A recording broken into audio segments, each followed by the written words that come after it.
After a thrilling start to the campaign a month ago, some of the top teams across OMI Racing have made their way over to Italy, to the Autodromo Enzo E. Dino Ferrari, to battle in the IVRA GT Sprint Series powered by Heusinkveld. Hello everyone and welcome to beautiful Italy as we get ready to go racing for today's action. My name's Justin Prince. Alongside the move today is Stefan Schlacker as we get ready to see how these teams develop in the second race of the season. Last time out brought plenty of adventures to start the season, Stefan, but now this time out, we look to see how drivers play out when it comes to battling at a track such as Imola. Plenty of speed, plenty of difficult sections. We get ready for race 2. Yeah, it is most definitely going to be a very interesting Nürburgring great racing, and Enzo Dino Ferrari, the Autodromo, is most definitely going to provide just that as well, with its elevation changes and big chicanes in its layout. Most definitely excitement is guaranteed. Let's take a look towards the schedule. As mentioned the last time out, we headed it over to Germany, where it was an eventful one, to say the least, for some of the competitors. Some teams definitely looking to bounce back here today. Keep in mind, each month there is a race scheduled. 2 races in the month of April. You have Imola here today, Daytona, Detroit, then Suzuka amongst the next few races to keep an eye on the schedule. Let's take a look towards how the standings fared out after the opening round of the season. Manati Racing picked up the victory in the max points, 100 points. Team Fordzilla, RSR by Butt Kicker, and GSC Racing by ACI also were in the conversation. Some strong runs as well seen throughout the day, and a couple recovery drives from the other Fordzilla car, the 199. You look over towards Division 2 as well, where Delta V looked very strong in Division 2. German Sim Racing picked up second. Then Pastrana Nomad, Minari Racing, and Valris Motorsports top 5 in the point standings. Of note, the Ford picked up 8th place points in Division 2. Division 3, meanwhile, 11 total starters, 10 with points now. Precision Racing Esports' 311 car picked up the max points in Division 3. P1 Esport, Element Sim Racing, GTR Esports, and Rusty Spatulas were in the conversation throughout the day. We also seen some strong runs for Olympus Esports. They picked up some damage in the early going of the event. That's a look at your standings entering today. Let's take a look towards the prizes these drivers are racing for. Drivers are racing for, in Division 1, a Heusinkveld 3-pedal set. Those are the Ultimate Plus included with the base plate. Then, when it comes to Division 2, the Heusinkveld 3-pedal set, Sim Pedal Sprint, including the base plate. And Division 3 also will be racing for those pedals throughout the campaign. Race Lab apps will be providing subscriptions to those 2nd and 3rd place in the championship. Qualifying is underway, 30 minutes open qualifying. Determine starting positions here today. Let's talk about this racetrack here today with the temperatures at 84 degrees Fahrenheit, 76 is the air temp.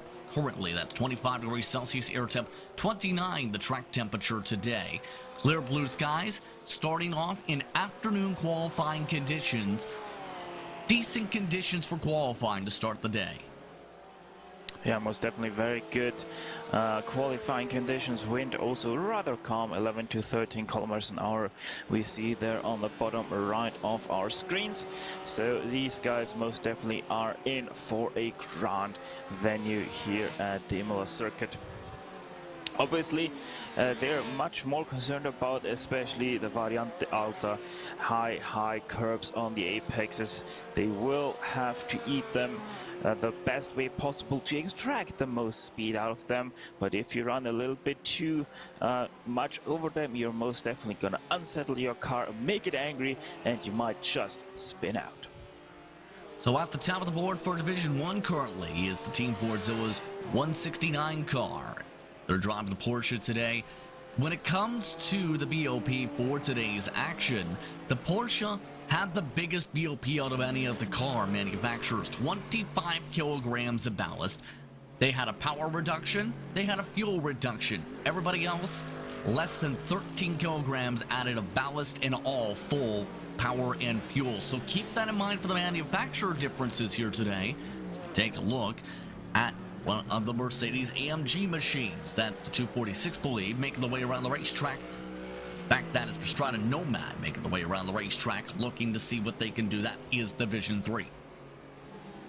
Yeah, unsurprising that the Porsche did get such a big BOP for this event. It loves to eat curbs, it loves to turn, it also loves to accelerate. So this Porsche most definitely would have been a massive favorite, nearly even an overpowered car, so to speak. So good job by the organizers to reel that back in and make the cars have an even playing field.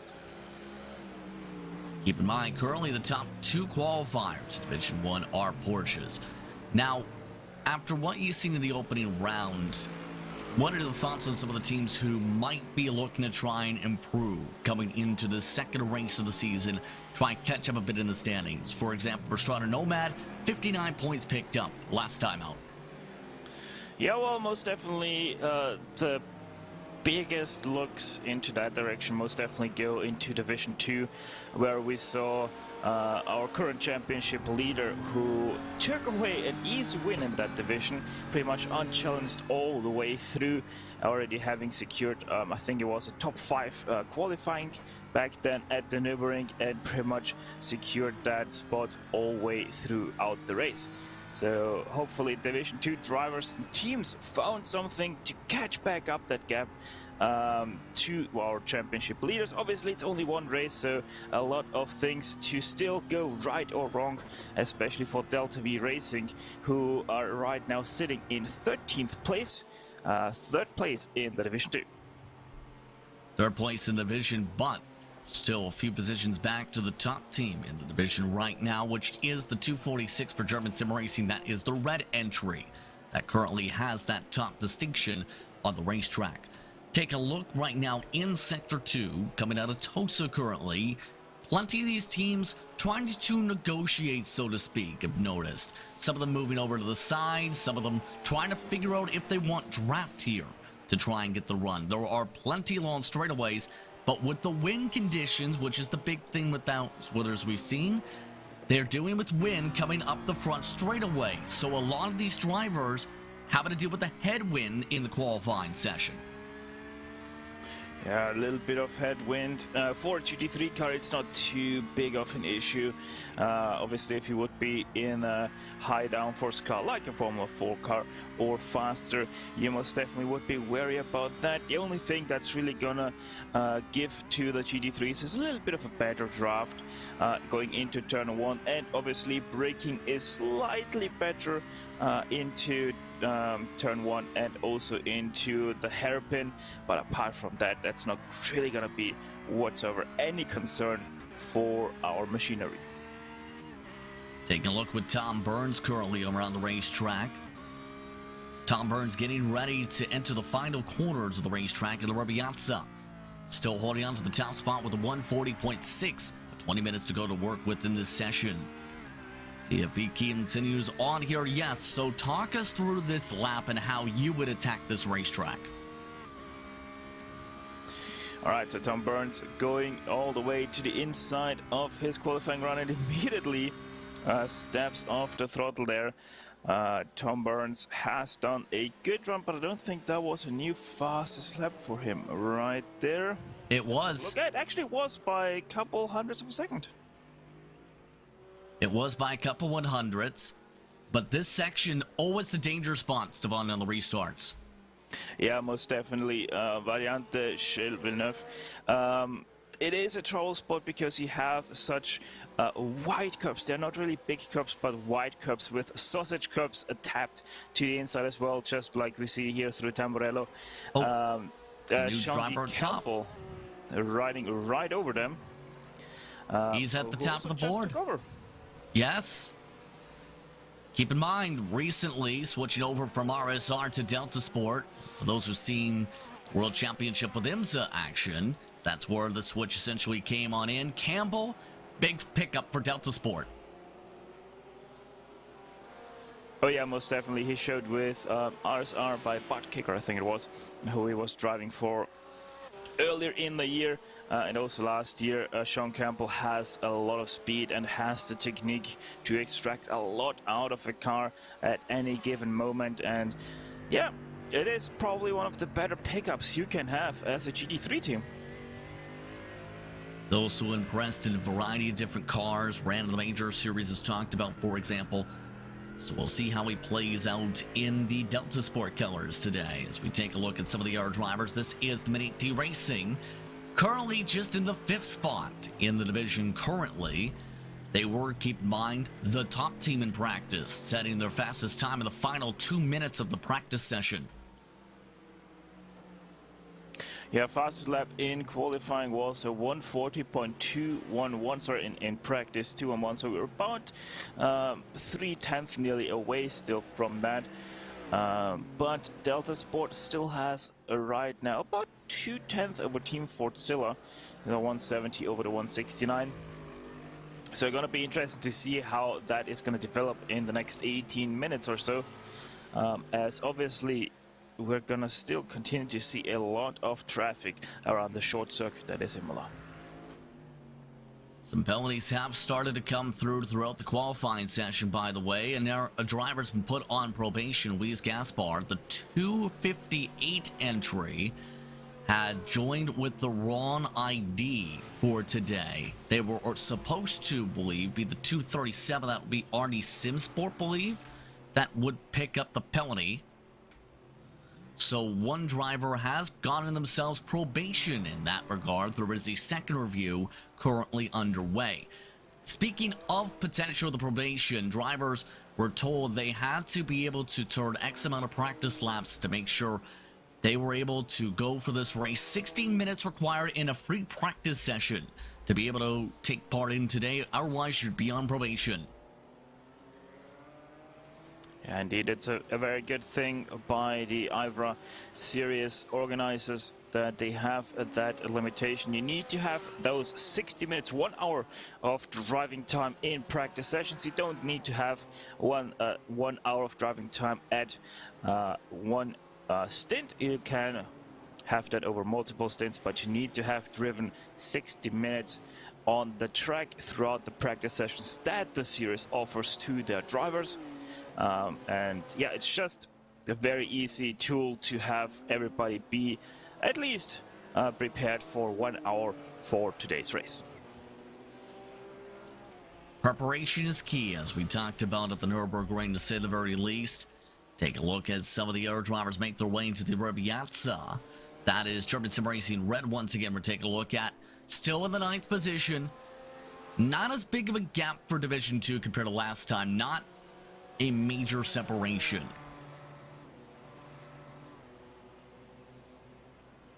Interestingly, Quasar Sim Racing Hydra is in the conversation as well to be able to start right behind them, if anything, in 11th spot. So that division going to be very close on one line off the jump.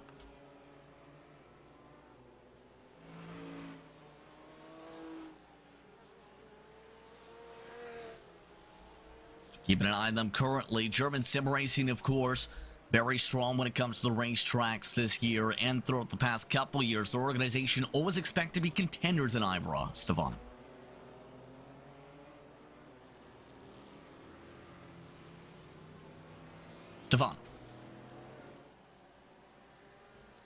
And we have lost Stefan for the time being, so as we continue on with the qualifying session, keep in mind, take a look at one of the BMWs right around the racetrack. How these drivers expect to play things out here today. There is per the regulation rules, there is a note of 30 incident points as the cap for today's race. As well, drivers must pit in a pit window 1 hour and 5 minute to 45-minute mark to go in the race for at least 60 seconds to be able to go around the circuit. Live time and scoring is available for today's race at RaceSpotTV/timing. Be able to follow along with your favorite teams and drivers.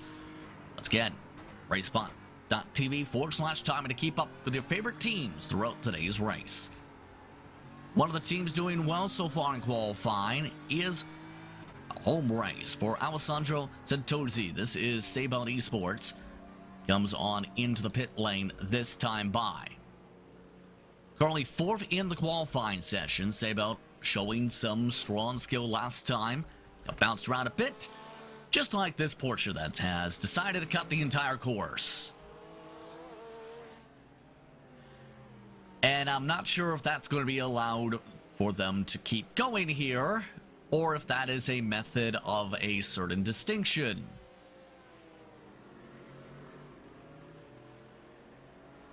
That is Element Sim Racing Water, who is testing the rules. With that cut through the grass, currently 21st in qualifying, a Division 3 driver looking for space. Looking over at one of the Fordzilla machines yet again. One of their cars currently in 8th, the other in 2nd still. Tom Burns we're keeping an eye on. Still with the World of Sim Racing team, the only Division 3 team not to score points last time out. According to the rules, 90% of the laps had to be turned compared to the class leader for the points to count.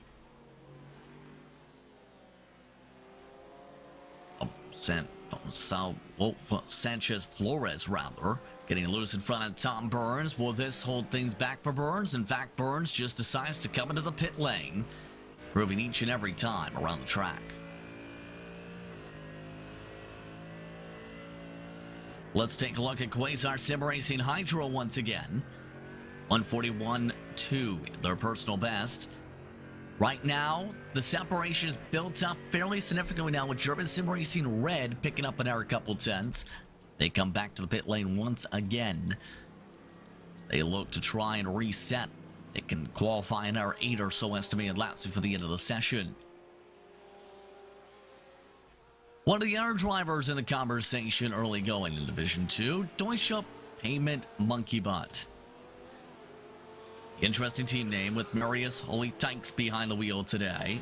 For qualifying, they have Nicholas Schaefer also in the box. See just how strong the braking is compared to the WS Racing Esports car in front of them currently. Personal best set last time, a 141.3. And again, pit stop time. Drivers, keep in mind, can't reset in tow essentially in the qualifying session. Taking a look at Marcus Fox again. How did the methods work for Marcus Fox? Well, we're about to find out. Looking at full speed, he passes by Nick McLaughlin. They are 3rd in the point standings as a team, keep in mind, entering today. Their other driver is Manuel Waka.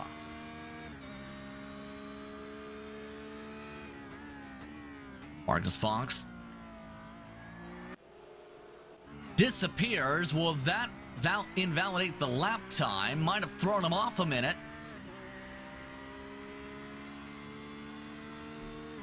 Coming up to the stripe, that time is a bit off because of that technical blip. Yes, it invalidated the lap time. So Marcus Fox will have to go again.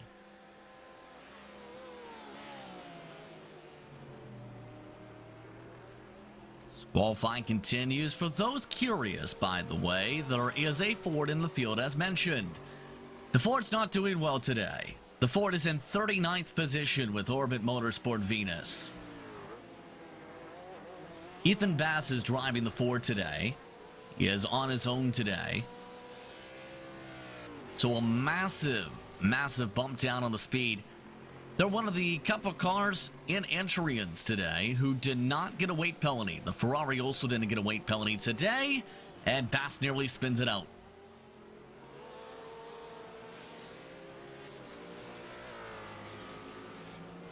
See if Bass is able to get the lap to count, as qualifying has been given the checker flag early. There are still about 10 minutes up of the clock. Qualifying has been given the checker flag for the end of the session.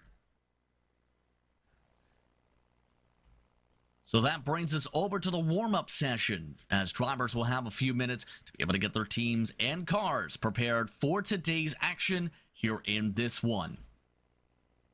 And glad to have you with us today for the IVRA GT Sprint Series powered by Heusinkveld here for the Autodromo Enzo Edino Ferrari. Drivers currently in sim time. Again, moved around 2:25 p.m. Similar track conditions to qualifying outside of lower wind speeds. So the drivers getting themselves all situated and ready to go for today's action. The entry at total 51 drivers ready to zip around Imola.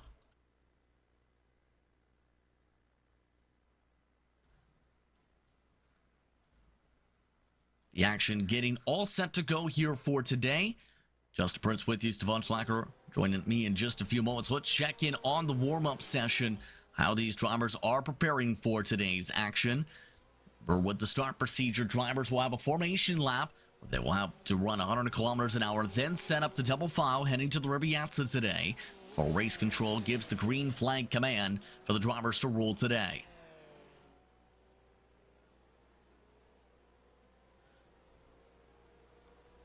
Among some of the shockers from qualifying, seems throughout the session today, Rusty Spatula is 44th in the qualifying. One of the top drivers from Division 3, having to go way far back in the field today. Team Heusinkveld's 148, back in 17th, one of the lower Division 1 qualifiers. She is erasing by ACI, even lower though. 31st, 1 second slower than their personal best in practice. Ingersoll Rand also having troubles with their Sprint 1 car, which ended up going back to 33rd spot in the session. Sean Campbell, though, set the tempo in qualifying by 0.3 of a second, doing Sean Campbell things. After all, it's for the bees when it comes to Sean Campbell.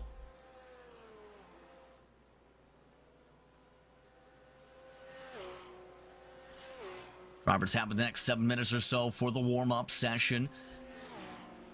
Should expect the advancement in about 2 minutes or so per the estimated schedule for today's race.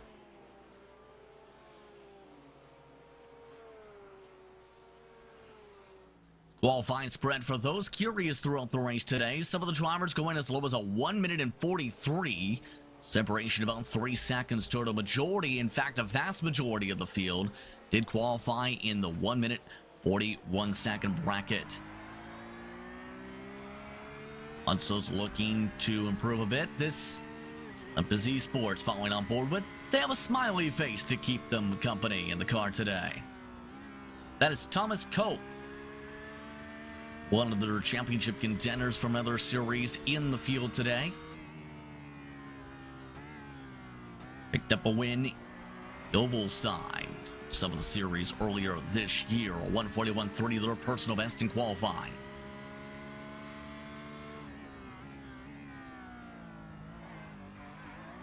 See Thomas Cope having a battle with those curves talked about a little bit by step earlier. Also expected to be a trouble spot for some of the drivers today, especially off the jump. See how drivers handle that, as well as the Aqua Minerale in the corner prior.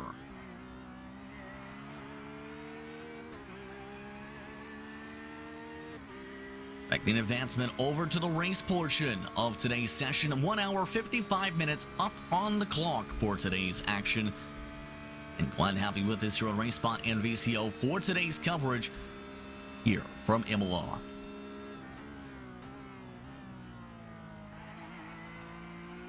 Interestingly enough, Thomas Cope amongst one of the highest runners in the practice session here so far, 142s. But again, quick session, some of the teams not bringing their cars out. Delta Sport actually pulling their car into the pit lane for pit lane practice. RSR amongst those taking time to practice throughout this session before we get rolling.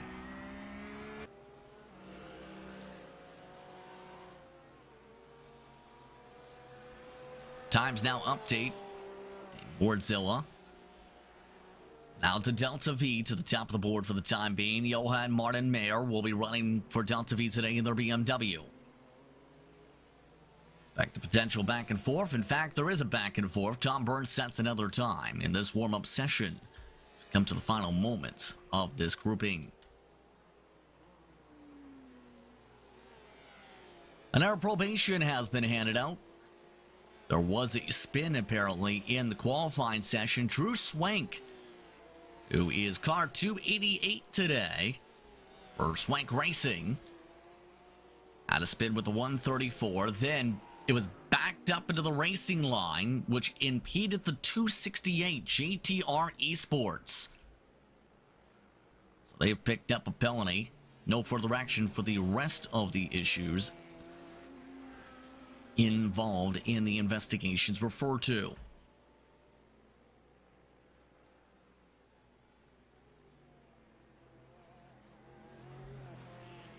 Amongst those looking to make their way around the racetrack here today, worth noting some of the notables. Off for the multiple-time PRL champion in the field once again today. Lou Bob has jumped into a car in Love 46. 242 for Olympus Esports Proton. As mentioned, Tom Bird's expected to be quick. Dominic Olivier has been given the wheel for the 111 today. Alexander Davidson's been given the wheel for Pure Sims. Maximilian Renner, the GSE Racing by ACI wheel currently. Here is Lou Bob specifically. All-known streamer here on the iRacing platform. Currently, though, towards the bottom end of the qualifying order today. Starting in 38th position.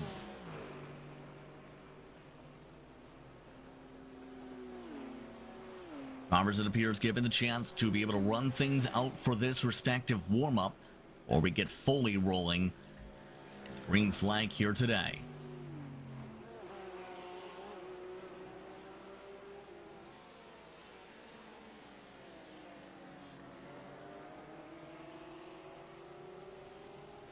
Take a look over at one of the trains forming up. One of the Heusinkveld cars involved in this respective train. That's Jan Senkowski. You haven't seen it in a long while, it seems, in the 148 machine. Expect him to be one of the drivers to charge the pack, having to start in 17th position. They also have David Lorenzi in the Mag Performance SRT machine, one of the other Italians in the field today. There are 5 Italian club drivers on the racetrack, in fact, currently. Mag Performance SRT's David Lorenzi, we mentioned Santosi for Sabo. Thomas Banzi will be driving the Mag Performance Junior Black Car Italian. Then Absolute Motorsport, Acelif Jr. has an Italian behind the wheel. Mag Performance Junior White also has a full Italian team with Mauricio Cato and Alex Ferrari.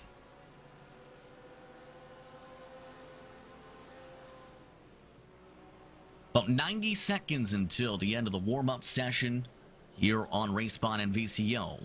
Preparation for today's run. Team Fordzilla top of the board in this warm-up session. 141.7. Followed by Delta V Racing, RSR by Butt Kicker, Deutsche Bahn at Monkey Butt, Sable Esports, the top 5. 3 of those 5 drivers starting in the teens, however, based on their qualifying performances.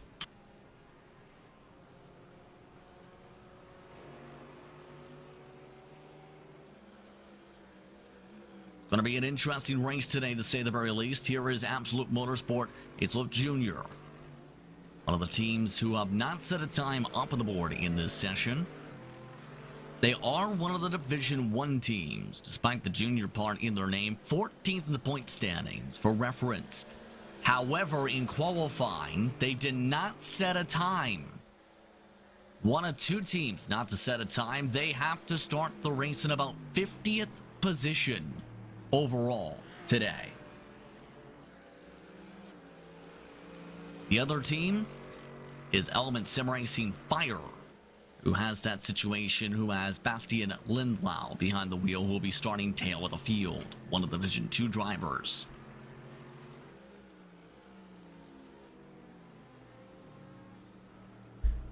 So warm-up just about done. Officials allowing the warm-up to roll all the way through as it's time to get ready to go for IVRA competition from Imola. 51 entrants making their way to Italy today. It's time to see how they fare out here today at the Autodromo Enzo E. Dino Ferrari. as the drivers make their way towards the starting grid in the rolling formation. Let's take a look at how they'll start today. Delta Sports sets the pole time by 3/10 with Tom Burns and Team Fordzilla in second. Mini 2 Racing, Pure Sims Esports, Saybelt Esports, the top 5. The top running Division 2 driver, German Sim Racing Red, starts in 6th with a cushion. Precision Racing Esports starts in 7th with German Sim Racing.de by ACV starting in 8th. Mag Performance SRT starts in 9th. Team Fordzilla, the top 10, 9 of the top 10 drivers, Division 1.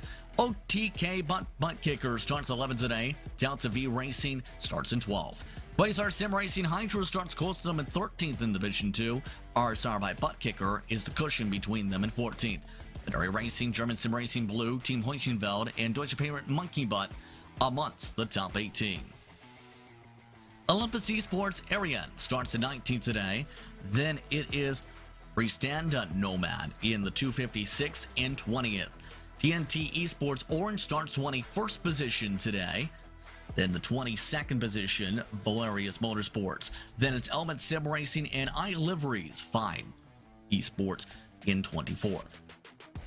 25th today goes to RD Sim Sport. Then it's RWS Racing Esports, followed by Veneri Racing. Valerius Motorsports is 237 in 28th. Then Ingersoll Rad, one of their cars, starts deep in the field in 29th in Division 1. Then Division 2, JTR Esports in 30th. 31st spot goes to GSE Racing by ACI, a very long trek for them today. 356 for Prestanda Nomad starts 32nd. The other Ingersoll Rad car starts in 33rd. Team Heusinkveld in 34th with Sven Gletzel in the Division 2 car. Division 3 is World of Sim Racing Team and P1 Esport. 35th, 36th. E-Racers and Olympus Esports, one of their other entries in 38th, the Division 2 car. Then it's the Ford all the way back in 39th. Nick McLaughlin in Division 3 starts in 40th. JTR Esports and Eclipse Racing Team, the top 42. Mag Performance Jr. and Rusty Spatulas start deep in the field today. The other Mag Performance Jr. car, their Division 2 car, starts 45th. Then it's Swank Racing, Olympus Esports once more with their Division 3 car, and Aquaria Racing, the top 48. The last entrants today, Joshua Lawrence, the last qualifier in the 143s. 2 drivers not setting times. Absolute Motorsport, Ace Wolf Jr., as well as Element Sim Racing Fire did not set times. Let's look top to bottom up your running order here today. Drivers get themselves set here on the formation lap. An hour and 55 minutes up on the clock. A couple of those minutes burning off as we get ready for the formation lap. Drivers do have a mandatory pit stop around the midway point of today's action. Drivers also must stop for 60 seconds.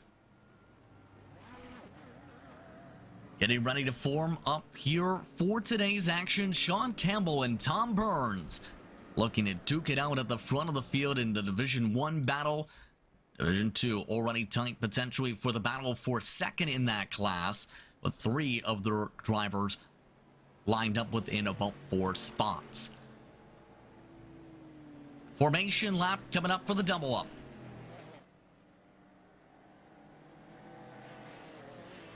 Race control in control of the field. Campbell on the left side. Up the Rente Besa.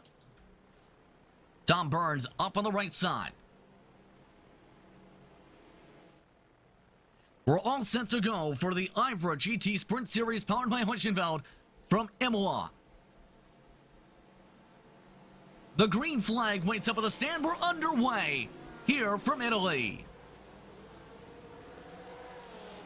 Tom Burns with a better start than Sean Campbell. Campbell already under attack for second. Davidson gives him a break, backs it off. German Sim Racing Red goes side by side for third.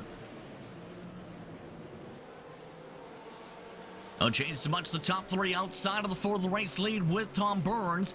Back to the single file early. Several of the drivers of the mid-pack involved in trouble, including, it appears, Delta V Racing getting set.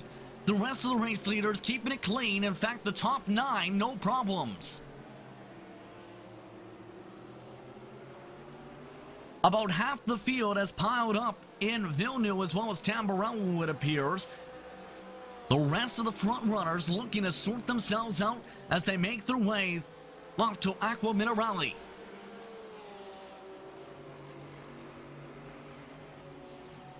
Looking at third place currently, Alexander Davidson already losing a quick amount of ground to the top two, Campbell and Burns, looking to run away as they make their way to Ulta.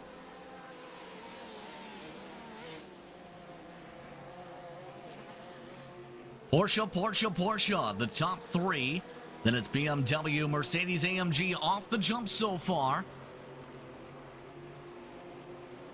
Amongst those who were able to make it through cleanly in this main pack, RS Motorsports in the 236, gained 10 spots dodging crashes. At the end of the first lap though, the draft starting to pop up a little bit. Tom Burns leads the first lap from Imola.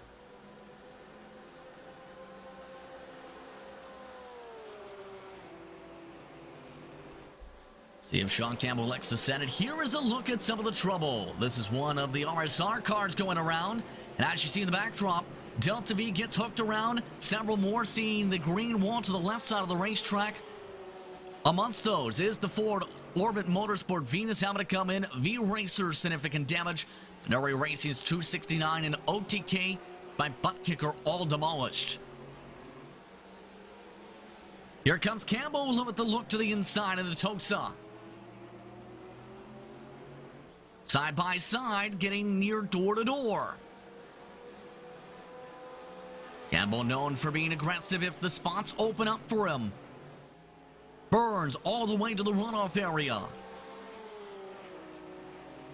Now back to the preferred line to Aqua Minerale. Sean Campbell lets him have it single file. Division 1 very tightly packed. In fact, interestingly enough, up to 4th is the Division 2 German Sim Racing Red car as the one buffer amongst the 7 Division 1 cars in the lead group. Here is Adam Wolkowitz now in the German Sim Racing machine, currently losing a little bit of ground through the last corner, but in the popcorn seat, potentially to have the overall race lead.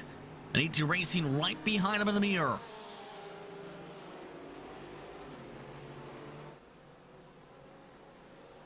Already getting a little bit hairy with the Division 2 car. ET Racing nearly takes it 3 wide. Instead pushes the Porsche. 3 wide offset. Alexander Davidson absolutely squeezed off the line. Davidson had to back out of it. He was about to become a sandwich. ET Racing into Villeneuve showing the nose. Will they get any breaks? No. Instead, they get hit into the sand. Max Riedmuller just avoids the wall. ET Racing drops back out of the top 10.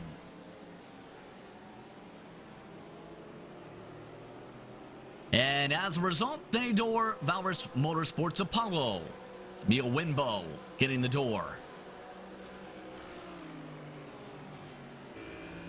Let's take a look. ET Racing showed the nose. Not really a passing section. And this is why. Very lucky to not slam that inside wall coming up the racetrack with a sand trap. And then, for good measure, the next corner, they do basically the same thing that happened to them.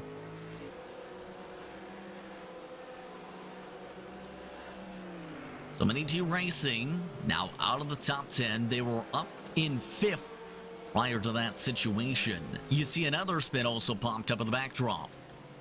Also of note, as we show that replay, TNT Esports Orange dropped back to 35th with a spin. So the lead pack has been broken up already as a result of that. In fact, the top 2 have picked up a 2.5 seconds on Alexander Davidson because of all of that bumping and banging we just seen for 3rd spot. Racing just holding on to the tail end of the lead draft currently. That includes drivers like Nick Madsen in the 120, Pablo Lopez in the heart of the pack, Dominic Olivier, who had an off-track last time by, also in this group.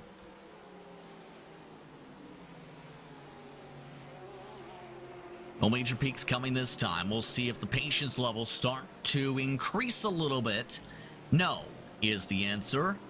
The door is open. Nick Madsen trades paint with Pablo Lopez. Lopez with the draft though.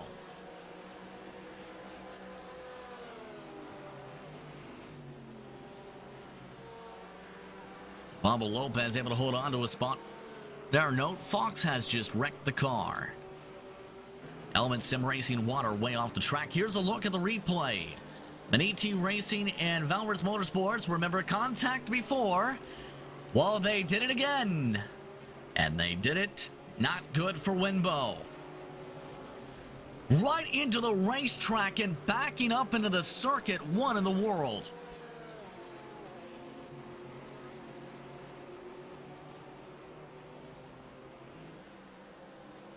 Not sure what you can say with that one. Valorous Motorsports Apollo backing up into the racetrack, takes 5 cars with them from the mid-pack after the dooring from an ET. That was apparently shortly after the previous replay. That hit Veneria Racing, that's where TNT Esports Orange spun around, and a couple others. Looking meanwhile with Pablo Lopez, he's lost ground now to Dominic Olivier. Some of the shuffling, 5.8 seconds back in the overall race lead already.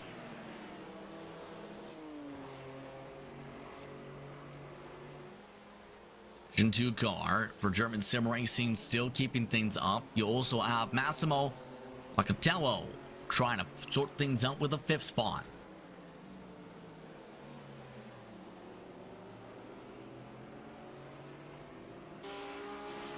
Looking at our replay, this time, Nick Madsen continuing not to make friends after a bump draft gets nearly turned into an AT.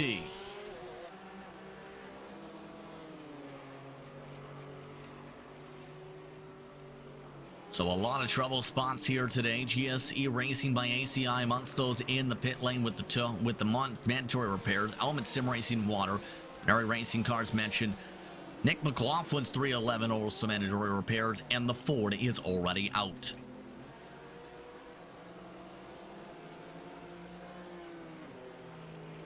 Wild start here at Imola, similar to what we've seen in Germany for a little bit.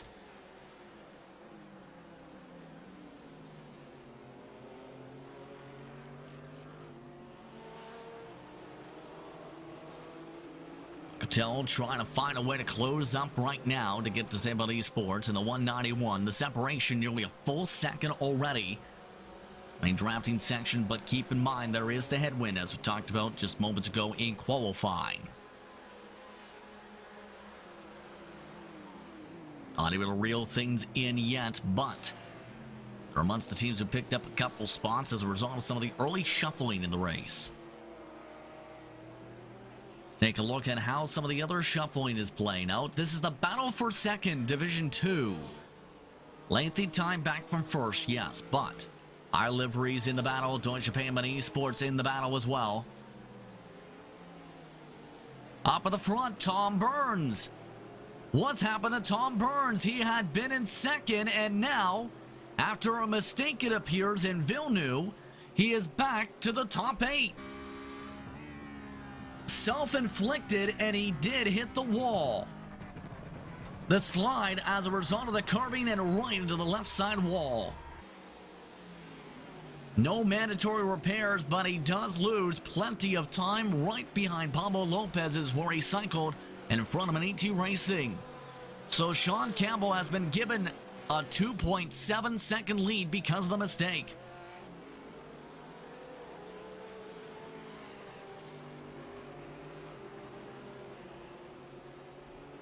Those are the self-inflicted mistakes drivers are expected to potentially make today, but not for second position is the expectation. Fordzilla slipping back because of it.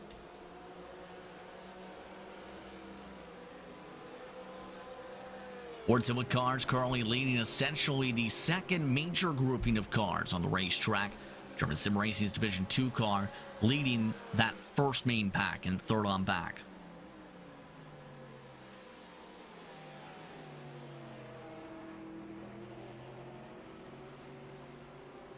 Looking towards some of the other divisions for reference. Stand and Nomad currently holding on to the Division 3 lead. By the way, they are currently 20th on the racetrack after starting 32nd. They've been the best of the Division 3 cars to survive, for those curious on your timing pylon.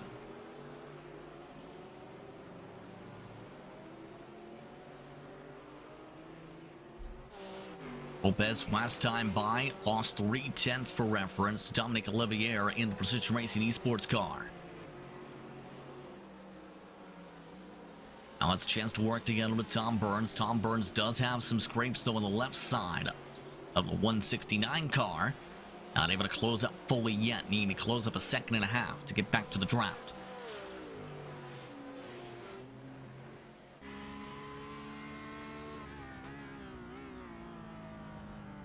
Looking with Deutsche Payment Esports again in that battle for second for Division 2. Livery still holding on with Sanjo Marsani behind the wheel of the 241 today. Porsche closing in a bit right now on the BMW. 13th and 14th overall. These drivers running 1 minute 43 second lap times today.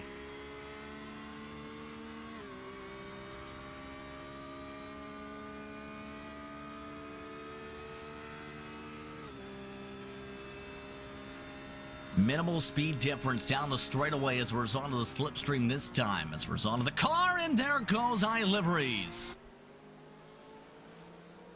Marsani spins it around on his own. He clips the grass on the entry to Tamburello. And so the battle for the division in second has just imploded.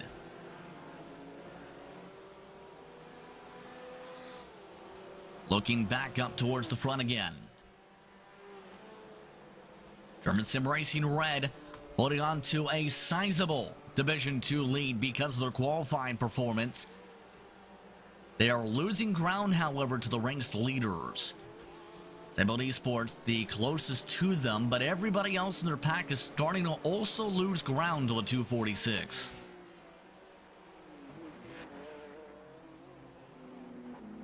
Both the Porsches have pulled away by about 2+ seconds on the racetrack currently.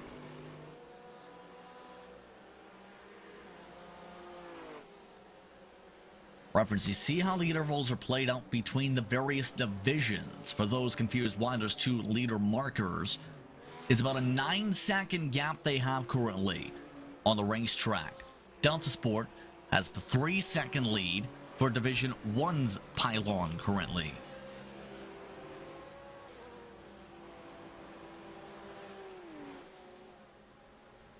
I'll try to pick up the draft this time once again. Santosi unable to find a way around, might be in a fuel save situation to maybe save some time in the pit lane once the window opens in about 30 minutes time.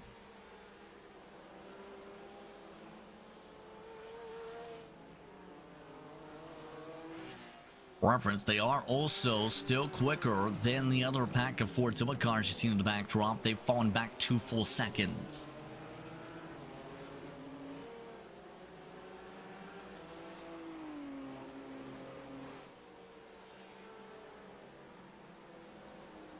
So Santosi still in the midst of the save. Once this pack, the top 12 separate currently overall, I should say, by 12 seconds. Early going into this race.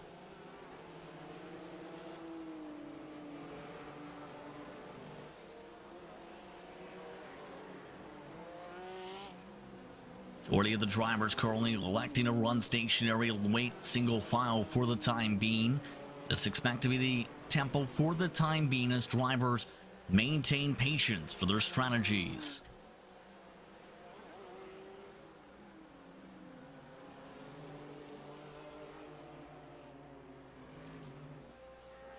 Still though, another second loss this time around for this entire pack you've been keeping an eye on throughout this lap.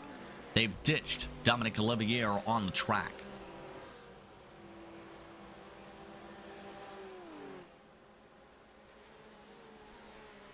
Alexander Davison currently for reference holding on a second. Amongst those getting shuffled about a little bit is the Ingersoll Rand GT3 Sprint 1 car. Elias Ruda behind the wheel of the 134 today. They are in a hard battle with some of the Olympus Esports drivers as well as JTR Esports. Here comes Love 46 behind them. Able to back it down, avoid contact this time into Tamburello as they head to Villeneuve. 46 did already pick up front damage as well as Thomas Cope, the car in front of Ingersoll Rand.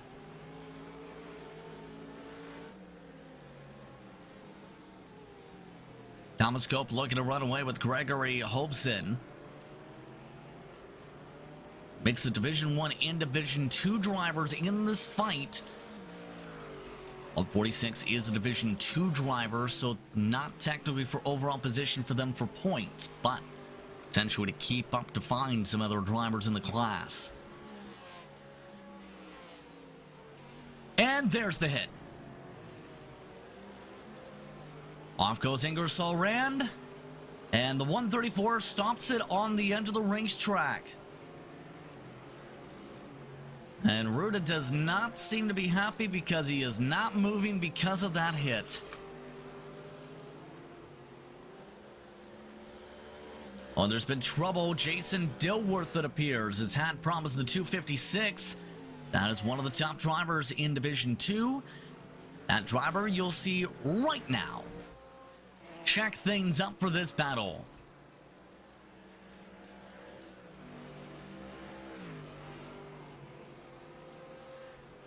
Dilworth now leading the pack essentially, but JTR Esports falling right into a position battle with them as a result. This is why they loop it on their own. Meanwhile, the Fordzilla train still not finding a way forward. Maniti wants to go. Max Reedmoor saying, enough's enough, Tom. Passes him on the outside. Lopez gains some ground. Now Maniti, the push car.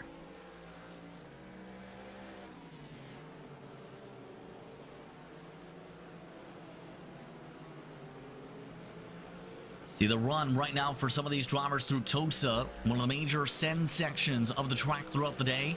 Dilworth not getting sent on yet.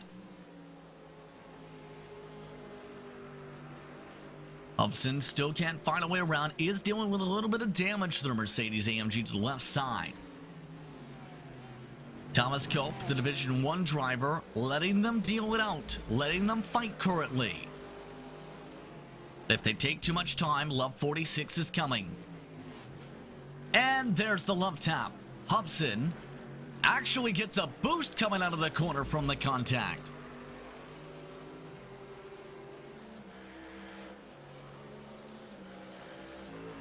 Going for the move. Another block. And a little bit unhappy there. All over the rear end of the braking zone. Nearly parked the bus several times.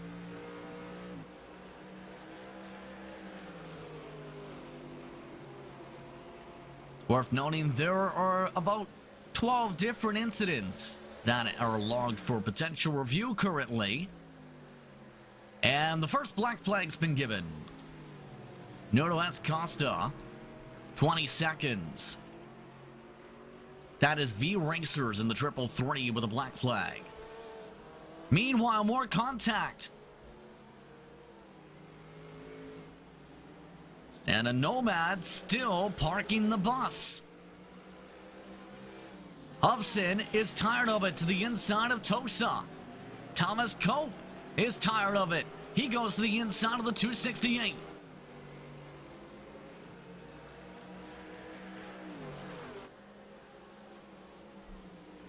Cope backs it down. And those train whistles you may hear, well, it's time for the choo-choo train. Love 46 has joined in. 3 Division 2 drivers now fighting all under a blanket here.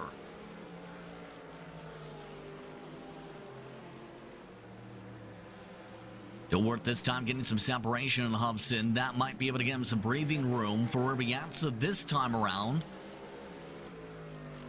And how much time are they losing? How about more than a second and a half to the 242 to allow them back in the fight?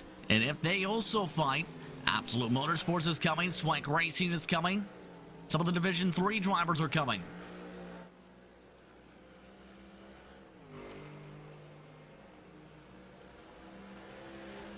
Hubson trying to find a way to close the ground again, starting to pick up a little bit extra speed for the draft. Coming up to 90 minutes to go in this race. Hubson faking right, goes left. Nomad car again, a little bit earlier on the brakes though. Forces them to check up again.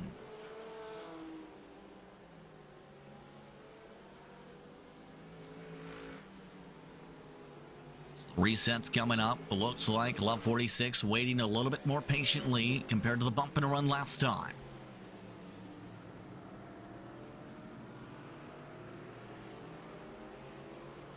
Couple other notes with the air train. Sable Esports is now leading train 1, 3rd through 6th. Manati Racing leading 7th through 12th train.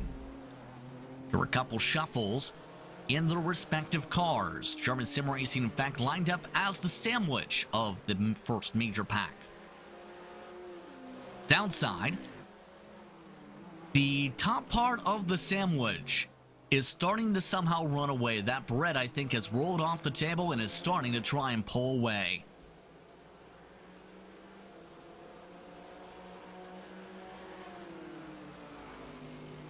See that separation, Sabo, last time by a 142.3, a 143.3 for German Sim Racing Red, and they just let by the Division 1 driver to go. In fact, they let Dominic Olivier go as well.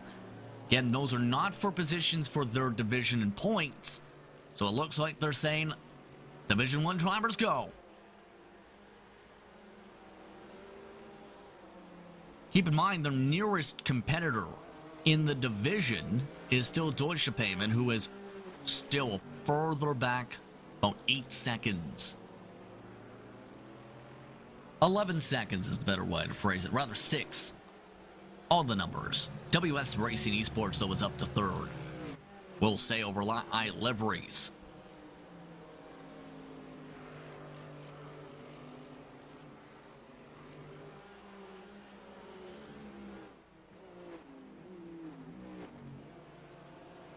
Still about 20 minutes or so away from the pit window opening up. See how things play out here as this run continues. So like a drive-through penalty may be coming with a post-race review.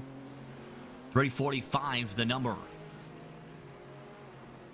That's one of the JTR Esports cars. It's not this one. Their Division 3 counterpart. Hubson nearly loops it. Here comes Thomas Cope. Up to the left side of Alta and a little bit tight. Hubson nearly hit the right rear.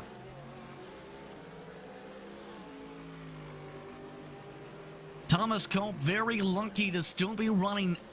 Here comes the run again. Hubson wants a chance back at Dilworth again. Tries to get back around. Cope can't.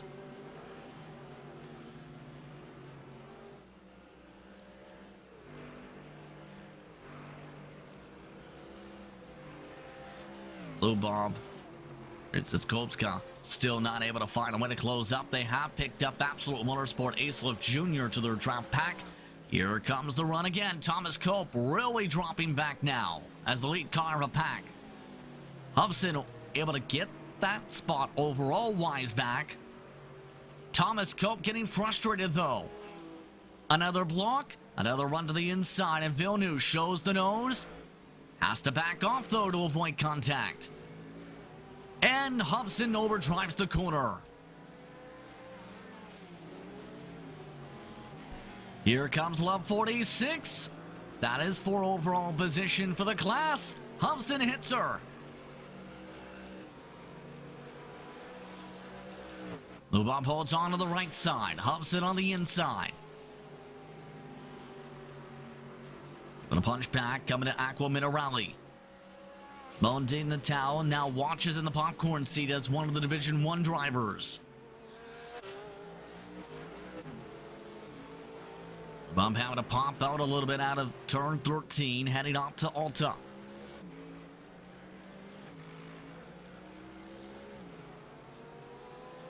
So Hubson able to build up some momentum now. Here's a look from the 124. One of the lower running Division 1 drivers, yes, but they've been able to keep the car clean. 22nd overall. Also joining this pack is Swank Racing. Drew Swank, within the draft, Delta V Racing also has joined the party, despite being absolutely demolished on lap 1.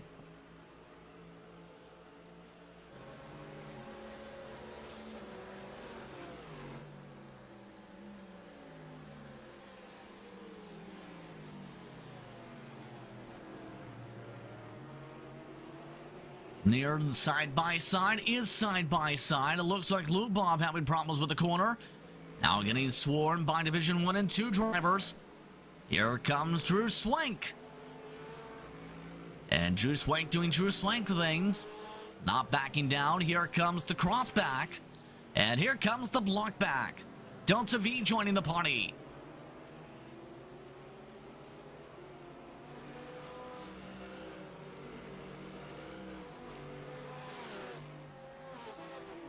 Lined up Delta V, keep in mind Johan Martin Mayer dealing with significant damage still to that race car.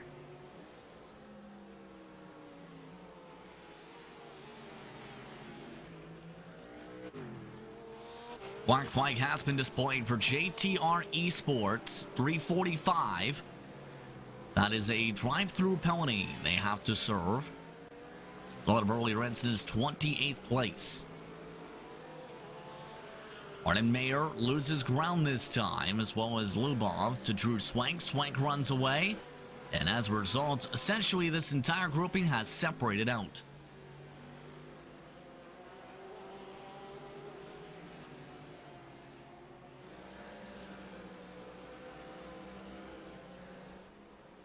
Pack is broken up. Let's take a look at the Fordzilla group. They've seen Maniti ditch them.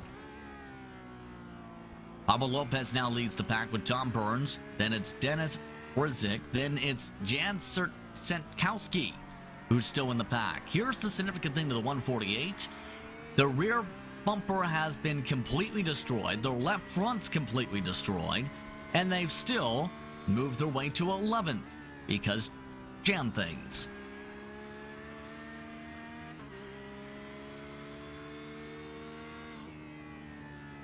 Sentkowski, known more so for his building in touring cars for Team Heusinkveld. This time in the GT machinery. Having a fight to be able to get this car up to the pace it has in the 142.5s.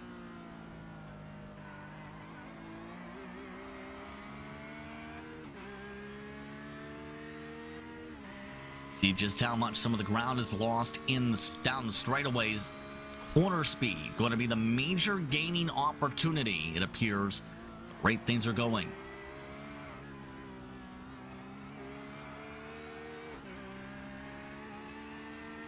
And a news warning coming in. Remember Emil Winbo and his incident that's seen him collect 5 cars? That was after contact with Maniti. They have a 60-second stop and hold and a probation. That car is already out of the race.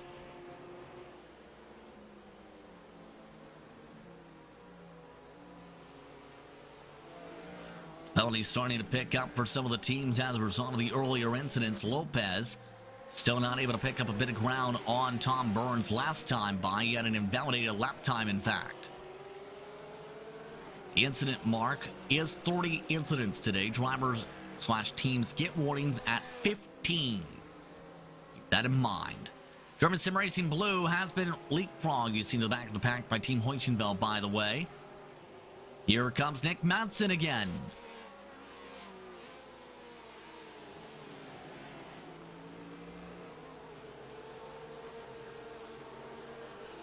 Nick Madsen already going around once. Gonna have to be patient this time with the blue car.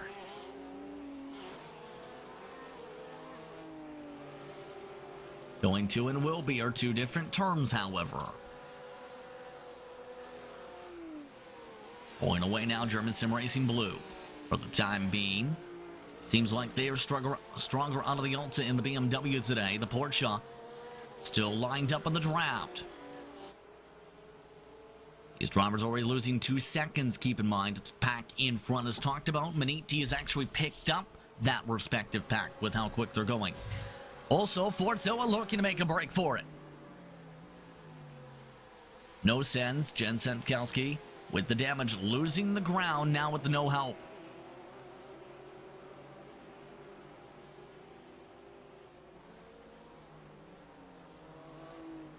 No, the Vector Sim Racing car has had a spin in 36th place. It's not the day to be a Vector car.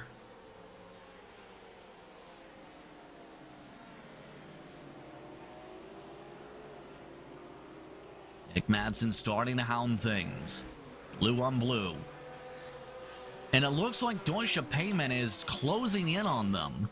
They are quicker than the entire 8 through 12 pack.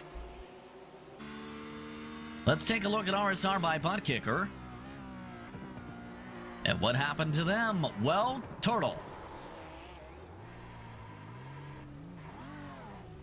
See how much they have to spin around and loop around.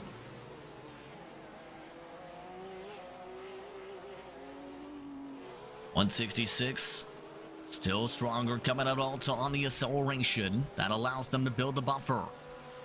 But as mentioned, Deutsche Payment now just about within their draft, and that's significant. Because they're starting to outrun drivers. That replay was Vector, pardon, that showed RSR on the time.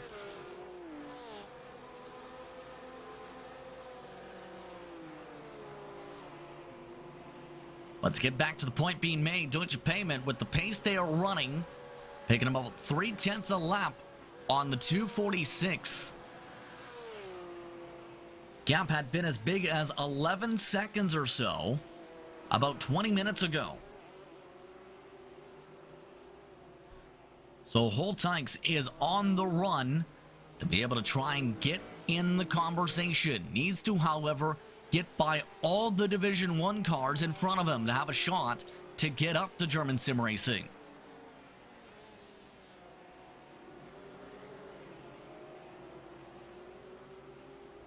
Takes some work, to say the very least. Here's Jason Dilworth, that's just had an issue in the 256. In fact, Dilworth has found his way to the sand trap as a result of problems at the other end of the circuit. Meanwhile, 287 is right about there. Here's a look at Dilworth. Bye-bye. Here he goes off to the runoff area. In fact, all the way to Heidi Land.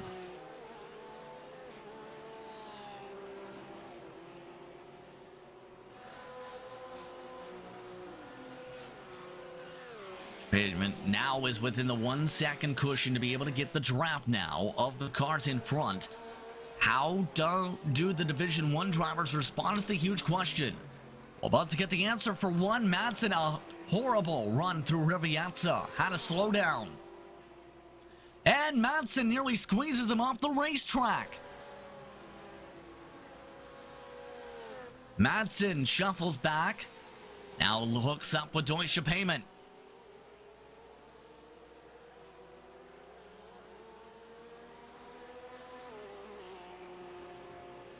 And a warning has been just issued in that same instant with the 345 to Tom Burns. So Team Fortzilla is now dealing with a warning. 3.4 is the rule ruling.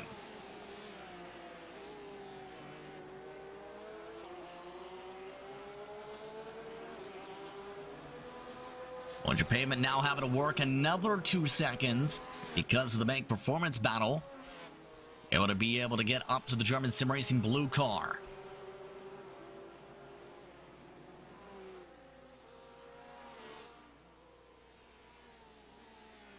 The pace starting to pick up the tempo about 10 minutes away from the pit stop window. We'll see which drivers go early and how many drivers try and go short on the fuel tank and go up to the 45-minute mark. I think it's worth noting to go up to Maniti because we talked about them moving ahead in their respective pack. Well, here's the thing. They've just passed German Sim Racing in the 246, the red car. They are flying through the pack, one of the quickest cars on the racetrack now. In fact, if not a little bit quicker than Alexander Davidson.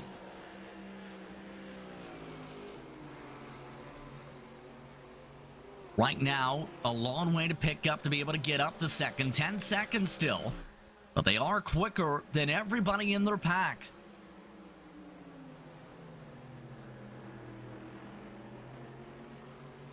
An ET within the draft, Dominic Olivier. The big thing when it comes to the German sim racing red card at the back of this pack, though, is they no longer have any draft coming from behind. And remember Deutsche Payment? They're within 5 seconds now at the Division 2 lead.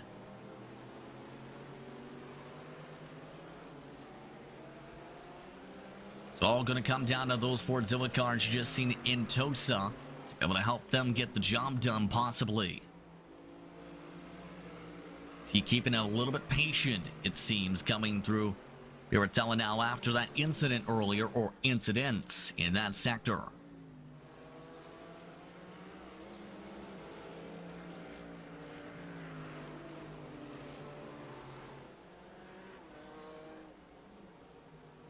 Moore in a good spot when it comes to the pace, running in the 141s for reference. Tom Burns starting to pick up a little bit of ground on the 246 for reference. Salt to the German sim racing shuffle. And Venere Racing, black flag. The 204 has just been awarded one. Issue per race control involved a 372 Element Sim Racing Water. Marcus Fox moved on the straight to let by the 134. 134 falls, which led to contact. Remember, Element Sim Racing Water eventually had to get mandatory repairs done, so it's a 20-second stop and hold for John Ellen for the 204 car. 28th currently.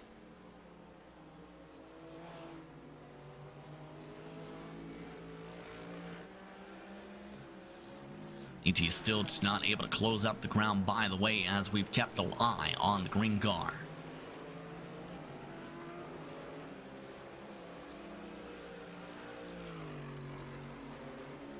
Well, we're approaching the halfway point of this race for reference and how things have played out so far. It's been the Sean Campbell show. Sean Campbell doing Sean Campbell things, leads by 6 seconds. Pure Sims Esports with Alexander Davidson. It's in that second spot, 6 seconds up over Santosi in his home race.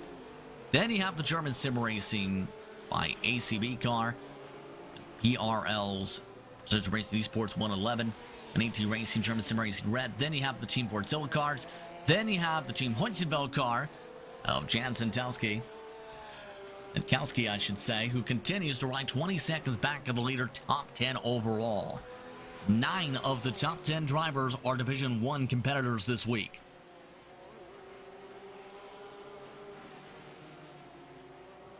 Highest running Division 2 drivers mentioned German sim racing and the red entry. Division 3 has been outright dominated so far by the 356 Prestanda Nomad, with Ryan Scott Hamilton, who's gone from 32nd to 17th. Next nearest car after that rode a sim racing team who is about 20 seconds behind.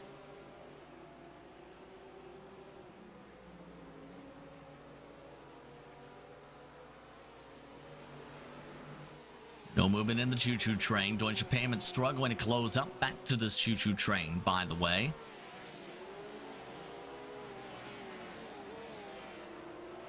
Slow roll. Fordzilla cars leading the way in the 142 threes. Not enough pace, however, to be able to keep up and close up to the 246, a 142 flat last time for the Division 2 car.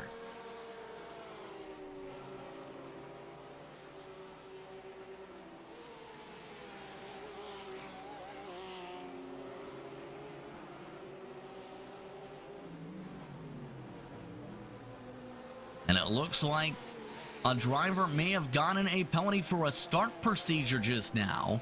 Yes, TNT Esports Orange. Jake Shirley, who, remember, went around early after picking up spots early, spun around, lost all the spots. Well, he's going to lose more. He left the start column before the start line. It's a drive-through penalty. Now for the 217 car.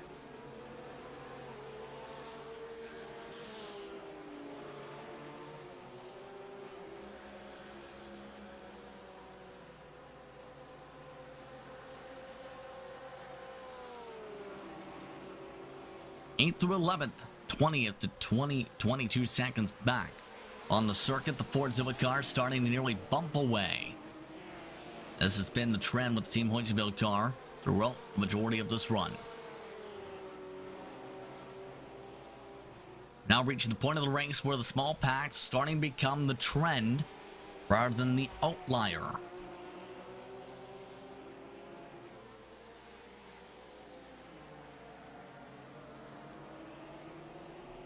Kowski getting close to the bumper once again, lets it roll back.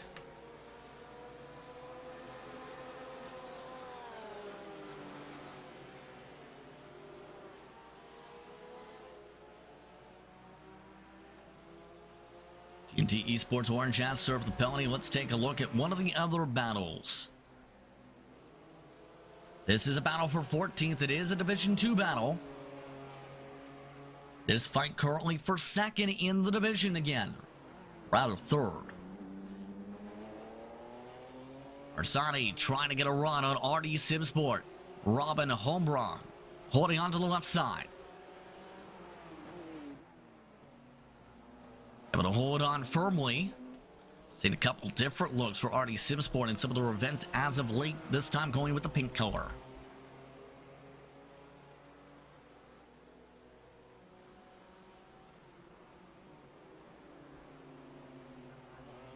BMW versus BMW. Remember, RA Liveries had that spin when they were battling for what was second at one point in the division. Drivers need 9 seconds to be able to get up to Deutsche Payment.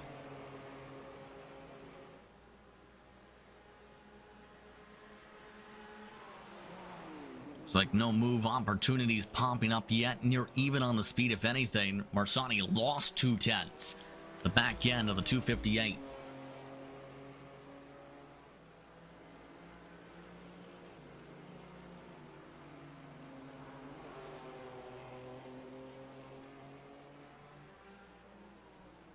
A little deeper braking for Marsani. Is it a little too deep? No. Nearly to the back bumper of RD Simsport, able to keep it clean.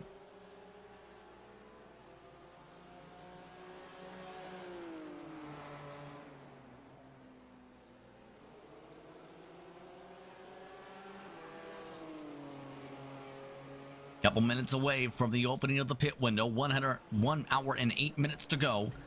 Here, Respawn and VCO today.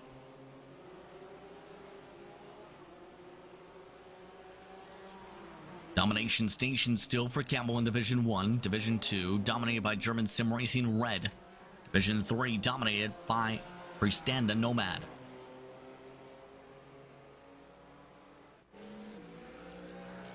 Here is that 356 talked about. 16th overall. Gap about 20 seconds at least to World of Sim Racing. And it's time for some shuffling. Some cars coming out of the pit lane break up the pack.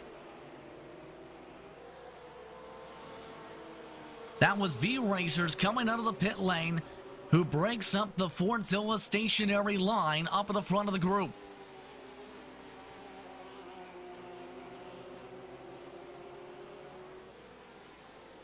Here comes the Team Heusinkveld car as they try and pass by the traffic. Nuno Costa. German Sim Racing Blue works its way to the left side, and this may have been what Deutsche Payment needed to be able to get back in their draft.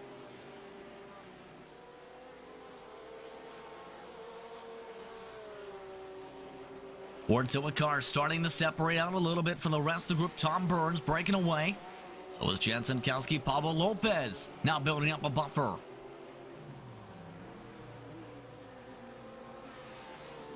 Oh, and the Deutsche Payment car is stuck in the midst of the traffic. The look through Alta.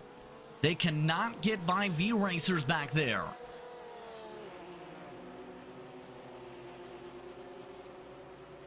pit window is open per race control. About a minute early today, but it is open.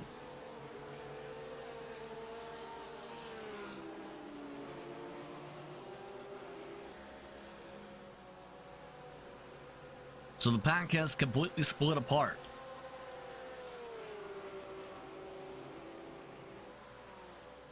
Once your payment nearly got back there, but lost a full second because of traffic management. Now Fordzilla has a Team Heusinkveld car as their sandwich.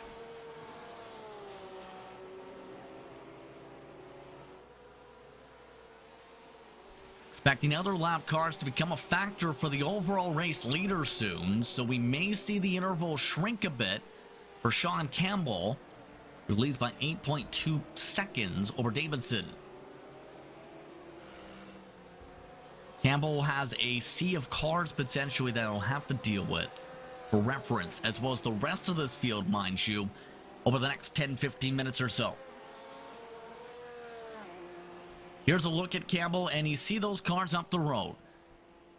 The cars in front of them are the battles for about 40th on forward. Vector Sim Racing, Element Sim Racing Waters up there, Olympus Esports, Lambda, as well as Element Sim Racing Fire.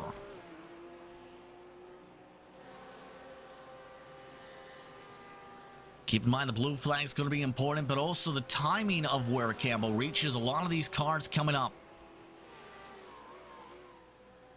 He has outright dominated today. He has had a grand total of 1/10 of a second of fall off. If anything, he has gained half a second of pace since ditching the rest of the field from the Tom Burns mistake.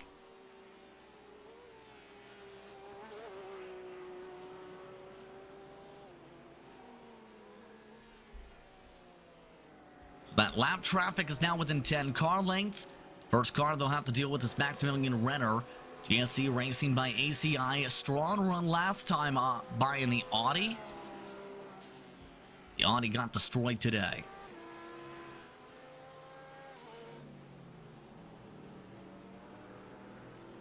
Let's take a look back. German Sim Racing has now broken away with the blue car with Precision Racing.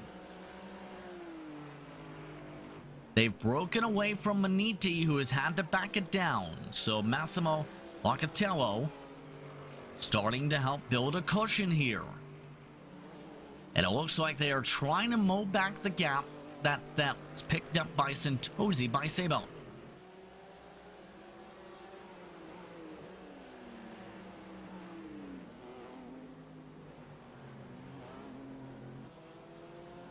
Bit of a drift this time for Locatello. Loses a little bit of ground coming out of the corner exit.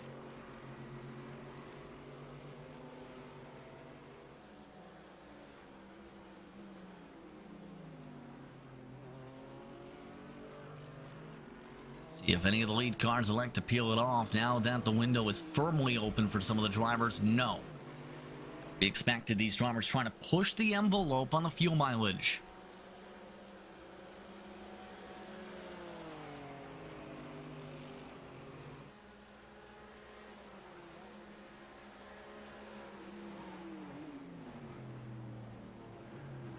Sean Campbell, by the way, has officially just reached nearly the back bumper of Renner.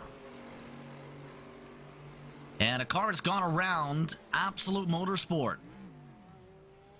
The 124 has gone around from 19th after starting in 50th.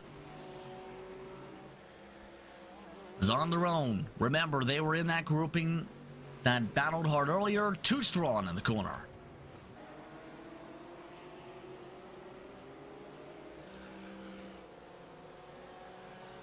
Look back over to the 8th on backpack. Heusinkveld continuing to carry their damaged backpack around.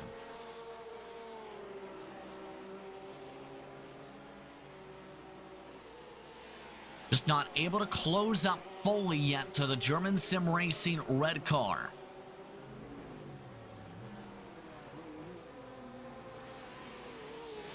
Lopez leading this respective pack currently for Team Fordzilla. Their struggle spot seems to be in that section there.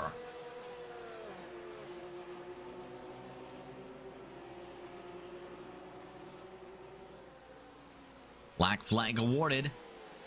Remember the car who stopped? Well, they picked up a penalty already for leaving their start column. 116, but they are already off the circuit.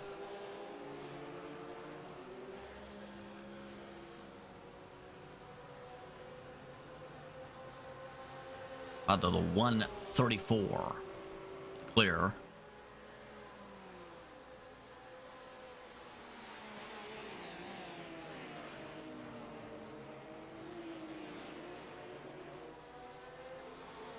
Still, nothing has really changed up at the front of this respective pack today.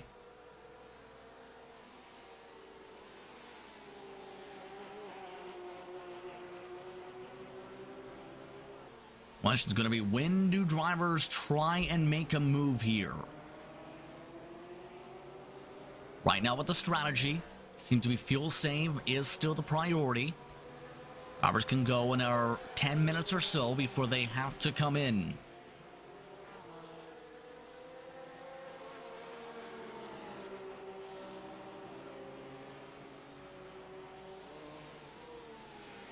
A move from Senkowski.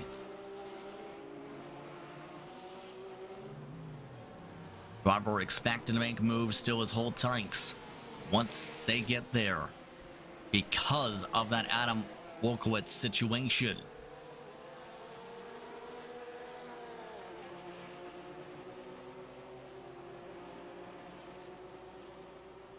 For those curious on the situation involving Maniti, Max Reidmower is dealing now with a probation and a warning after the spin with the 333 led to the contact for the unsafe rejoin.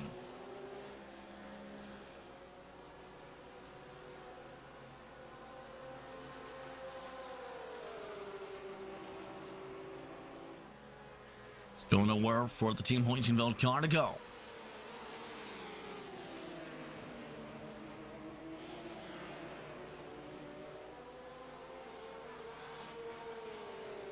We'll say it has been a calm race for those tuning in. Justin Prince with you here on RaceSpot at VCO. Alongside the empty chairs to Farm Slacker. Make our way forward in this one. 34 estimated laps to go in this race. It's been outright dominated by Delta Sport today.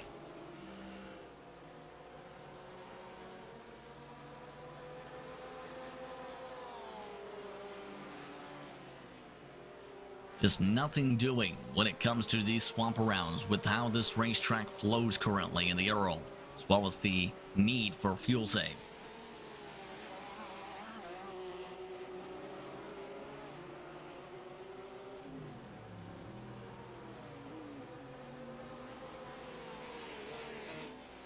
Well, car not closing down in any manner, it seems, today.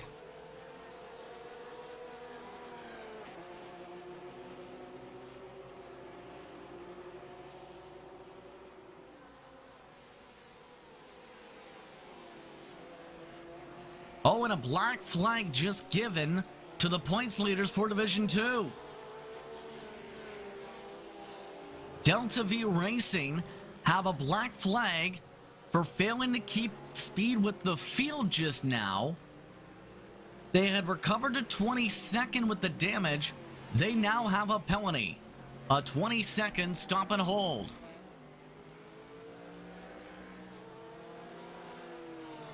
They had just passed one of the Division 1 cars, RSR by punt kicker, but now they have to peel in. So Delta V Racing, stellar start to the season, sees a flat second race. Pit stop, Division 3 leader. Hamilton is in, joined by JTR Esports in the 268. Absolute Motorsport is in, Delta V for the penalty is in, RSR by punt kicker is in, Olympus Esports as Thomas Cope is in.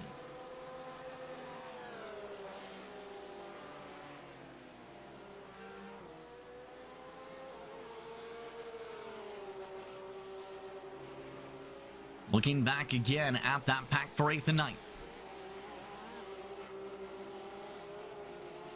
A lot of the drivers reaching the edge of their fuel limits right now in an hour and 4 minutes or so.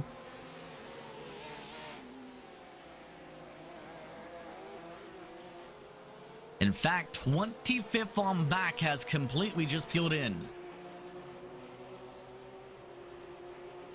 Race leaders are also coming in. Pit stops expected this time. Campbell is in. Davidson is in. Santosi is in. No peel off yet for Locatello or Olivier. Peel off this time coming up from one of the Fordzilla cars. Pablo Lopez, who led the pack. Tom Burns also joins the lane. Holtykes is now into the lane. Olympus Esports Proton, Love 46 now has a black flag. 356. Failed to keep up the field, or rather the 242. Failing to keep up with the field, drop through penalty. They serve it, and have to serve it after the pit stop.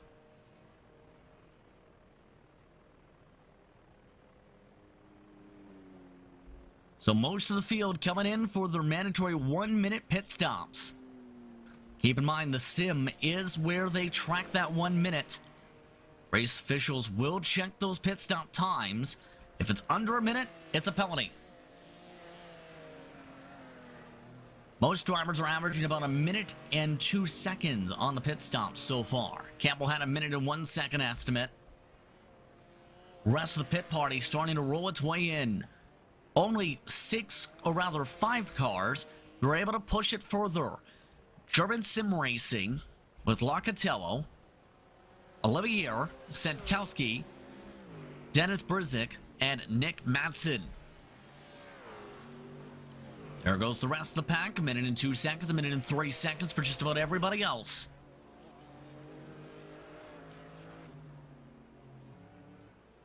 Expecting everybody else in this time. Locatello leads them in. Dominic Olivier picks up some solid amount of time on the pit entry. No speeding penalties for any of the drivers today. Pit road speed limit is a fairly reasonable 50 miles per hour today. As they go into the boxes. Olivier having a bit of trouble with this box. He had the 313 of Rusty Spatulas in it. Battle starting to form up after the pit stops. iLivery is keeping close now with Josh Wiggins, who is the new driver for RD Simsport. Wiggins, an UK and I Club driver, looking to hold on firm right off the stop.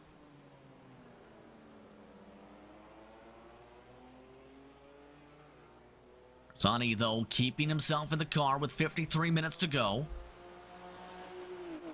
Currently is for 3rd spot again for Division 2. Nowhere to go.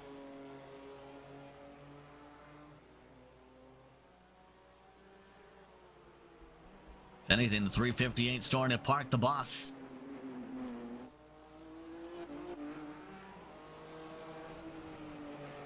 Sean Campbell has retaken 2nd on the circuit. Nick Madsen was able to go another lap somehow.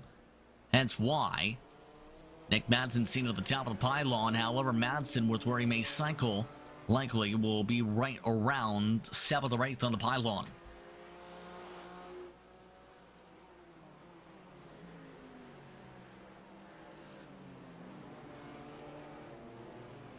Continue to look around at some of the air battles. Say about esports, they've been reeled in the pit stop window. 1 second longer in the box means the 127 of Locatello is there. And another black flag, Delta V. Delta V has been told they have continued with a broken car, rejoined the track, proceeded across the track, which led to contact with the 169 car. That was earlier with Tom Burns, believe. So they have another drive-through.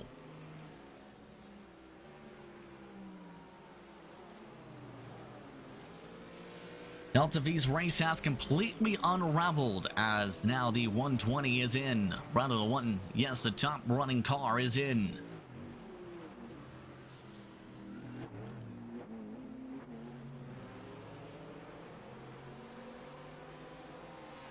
Look over to this pack and guess what? They picked up ground on the pit lane of itself. All the drivers picked up 1 second on the 246.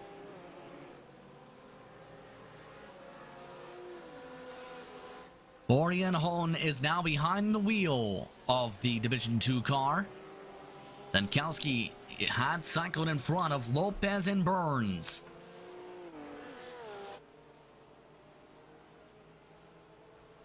Expecting Lanzani to be able to be within this pack, possibly too. They've completed their pit service. Matter of fact, they'll be passed by the pack. 50 minutes to go on the clock. Sean Campbell back to the lead. Davidson in second. Santosi, Locatelli the top four. Top five features Olivier, all Division 1. All in the Division 2 driver, currently in 6th. Now under pressure from Sinkowski, possibly for 6th overall. Then Lopez, Burns, and Brzik. Deutsche Payment lost a ton of time in the pit window. Then they've lost all their help. They fell back to 13th overall, behind the main performance car. Manetti has also lost ground as a result of their pit stop to 11th overall.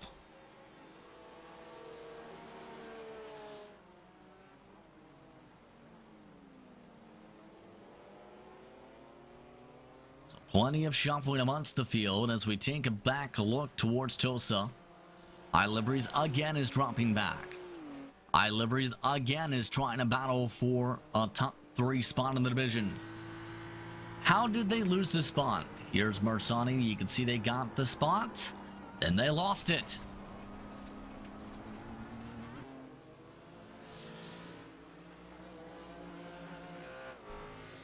Losing ground there, Sabelt Esports.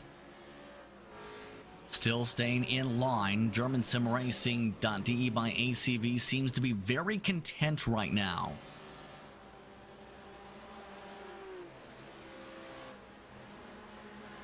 Tell just cannot close up for the draft.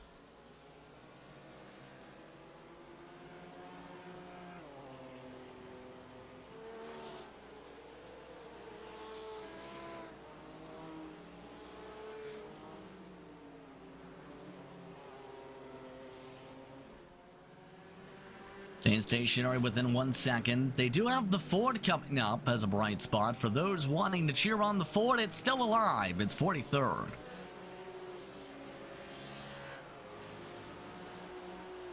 Ethan Bass still holding on in that Ford in front.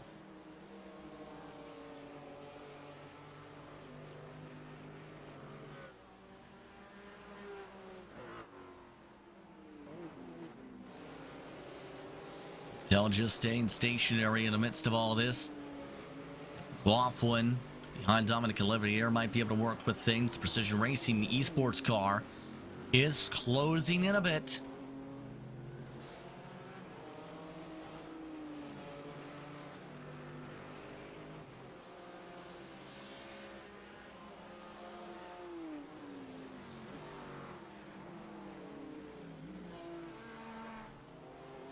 Closest they've been so far this run in the 127. There goes the Ford. And there goes the penalty serve on the inside as well. Santosi might feel a little bit of pressure in a Tamburello. Here it is to the left side. No, not close enough.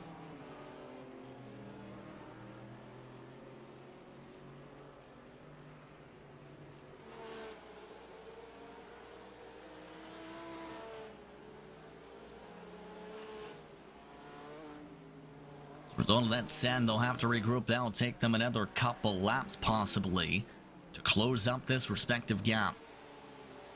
Let's take a look at this one. Division 2 leader again is leading a pack, or was. Sim Racing Red starting to let drivers go.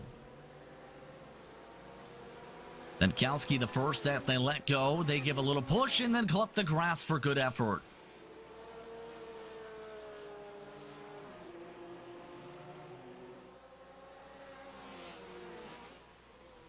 Lopez staying close as well. Expect Lopez to get some space all over the back bumper. The answer is no, actually. Lopez not being let go.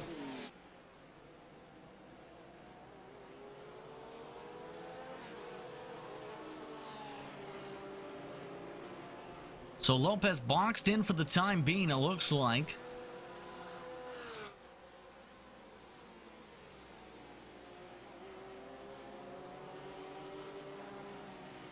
Also in this pack, Tom Burns, Dennis Brzic, all staying in line for now. Heusinkveld, though, is running away.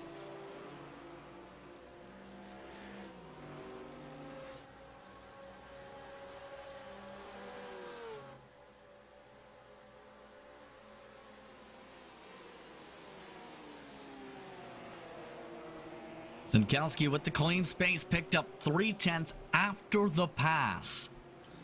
And it looks like German Sim Racing Red just going to let him go. There goes Lopez. Bad spot for Tom Burns, though. Does the 246 go and give the spot there? Tom Burns takes the spot instead. Here comes the German Sim Racing blue car, expecting that to be a swap.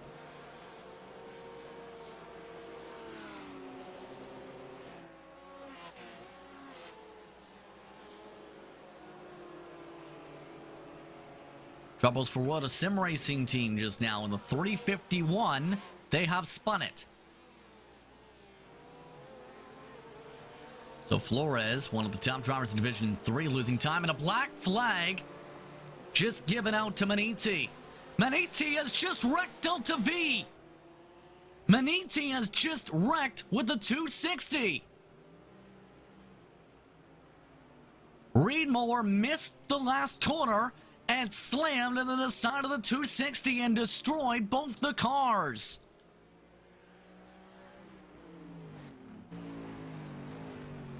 Maniti was just given a black flag for the issue with the 248, and they do this.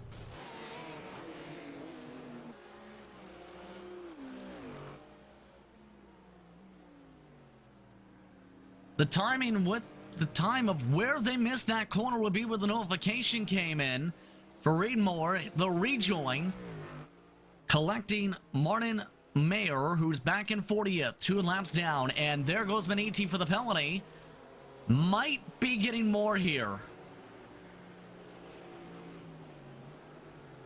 In our news, Team Fordzilla has no longer been able to hook up with a 148 because of the traffic in part. Seibelt still. No swap for third.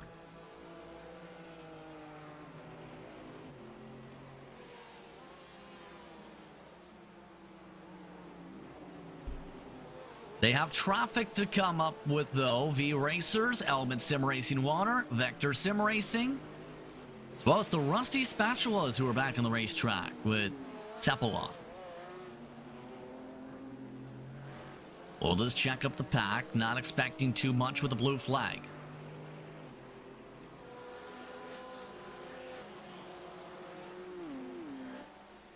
There goes the lap traffic given the space. And hello, Dominic Olivier wanted to go too. He nearly hits him. Olivier forced to regroup. Olivier forces V Racers over to the left side for the moment. That Mercedes AMG starting to look hot. Still 3 more cars to deal with for this entire pack. Already seen how impactful one car was.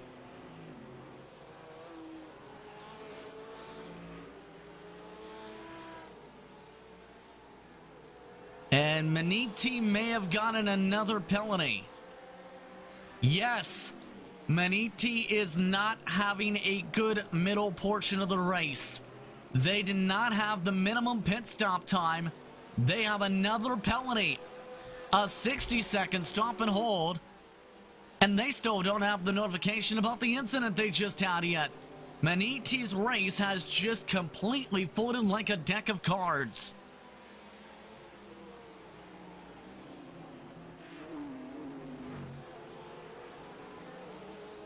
Here comes the lap traffic, meanwhile, to deal with in this battle.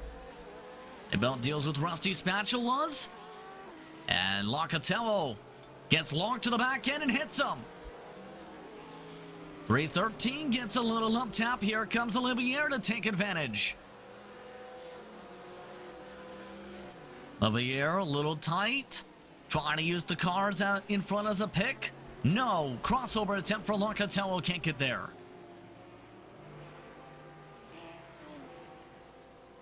And there goes Timo Sepala in a better spot to let the drivers go.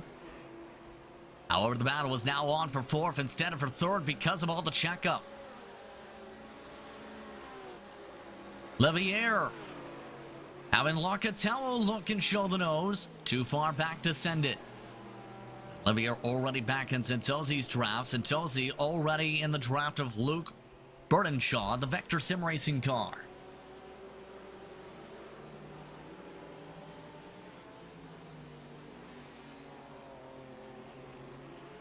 So a lot of time lost as a result of those checkups. Santozi having to slam the brakes for Vector.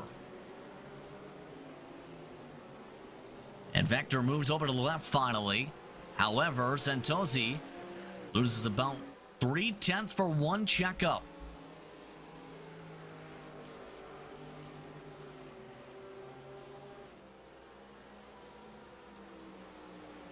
Levier not going to make this easy. Vector does. There goes Vector as they hit the grass and nearly wreck the car again. And all the other lap cars they were with all scramble. Levier now within about 0.7 of a second. They have another train to deal with in about 2 to 3 laps from now, though. That is even bigger. Here's the interesting thing, though, with all that traffic. They are gaining time on Alexander Davidson. It took Davidson so long to get through the traffic, the gap has gone down another 2 seconds to this pack. Amongst the cars they have to deal with soon, Alex Ferrari, Spencer Ritzma, Drew Swank, Thomas Avanzini, and Renner.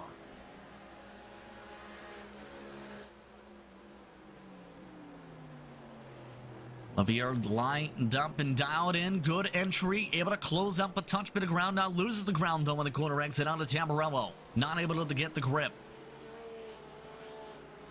Locatello not making Olivier breathe too much from behind.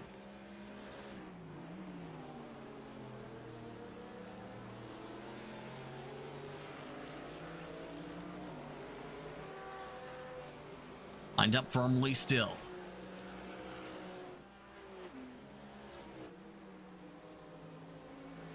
And now Santozi again has taken off and started to pull away again. Really gaining momentum this lap now with a clean space compared to the traffic. Not going to last for long, though, as we just said. Egg Performance Junior Black is up the track within 10 car lengths. And something is going on with Davidson. He has lost another second to these cars. Pure Sims is currently boxed in behind TNC Esports Orange, it appears. It's not as close as it may look. But that traffic seems to be playing a major factor with Davidson. He had the Hornet's Nest. Now has to potentially deal with the BMW, 30th place.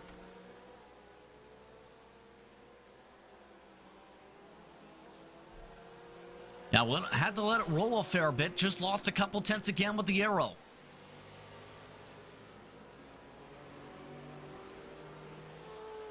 Some of the aerodynamics starting to play a bit of a factor for Davidson and may allow Seibel to close in if they can keep up the tempo. Speaking of Seibel, they have reached the traffic. You see them in the background. Here's the problem. They're all lined up as stern, 4 cars in a line. One of them moves. No time lost there. But it's not going to be so easy for Ritzma and Swank especially, because it is for an overall spot at least.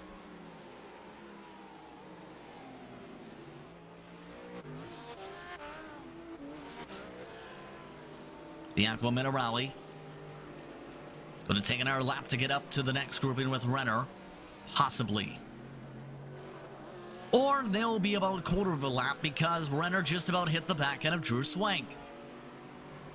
It's like Renner just going to let him on go. They're 46th in the race, 16 laps down.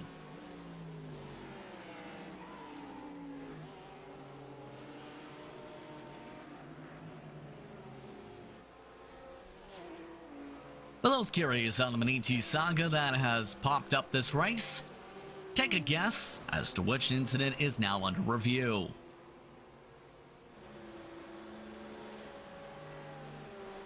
There goes the lap traffic behind the Heusinkveld Esports car being let go. All the traffic gets through cleanly. If anything, that helps Olivier and Locatello. Santosi blinking the lights on Drew Swank. We've seen Drew Swank be fairly aggressive today, though. Here's Olivier on board, gaining tons of ground. Swank still not giving the space, now does for Santosi. Oh, and Swank is battling with them. He crosses up the Heusinkveld car. The 33rd place, Drew Swank, tries to battle. Here comes Olivier. That might deal with some problems here. And he has had to hit the brakes mighty early. Nearly looped it. One car off in the grass. Olympus Esports Proton with a problem. That is Vladimir Rozkovsky. Let him go, and Locatello tries to go. Nowhere to go around Swank. Drew Swank not making friends today. Behind him, the battles continue. Guess what? This is Division 2's race lead. After having to close up 11 seconds, Nicholas Schaefer has done it. Last time by half a second gained. German sim racing Red's pace has fallen off a cliff by half a second a lap the past 5 laps. Lordian feeling the pressure. Keep in mind, Schaefer's car able to fix most of what was dealt with earlier for them in the pit stop. Porsche picking up solid speed.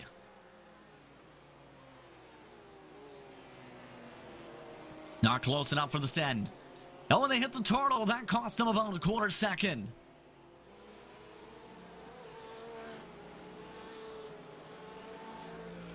Schaefer forced to regroup to try and regain. Very aggressive right next to those yellow and black turtles. Ryan Owen trying to keep up as well with his teammate in the blue car. Or potential draft assist, not getting it.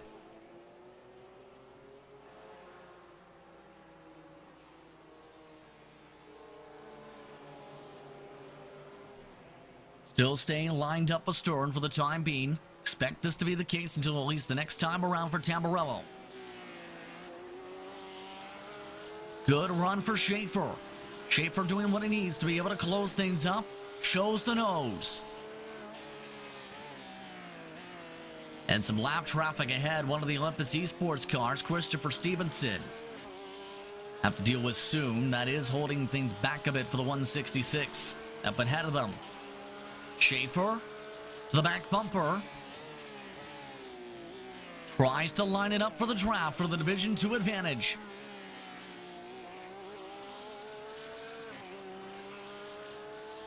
Now black flag display. Thomas Cope, black flag this time. He did not hit the minimum pit stop time. Here comes Schaefer though. Schaefer's got the run. Doesn't like the angle though. Has to back it off.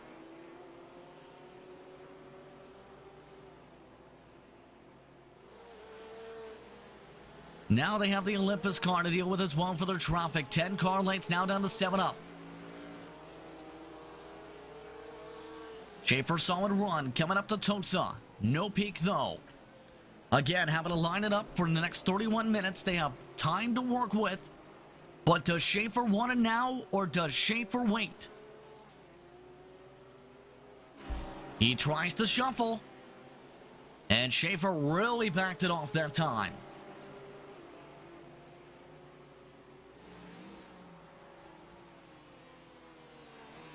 Schaefer gains all the time he backs up through Aqua Minerale. He's been solid in that corner today. Here comes the block. The Deutsche Payment car tries to go to the left side. Not able to get alongside, not a good spot for the pass. The German Sim Racing red car able to hold on to the spot. Schaefer again has to reset.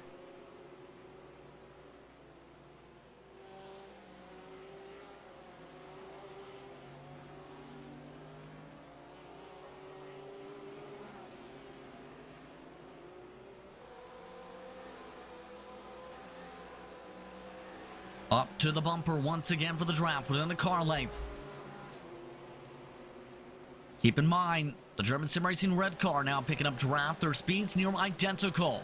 Schaefer, though, picking up a touch bit of double toe.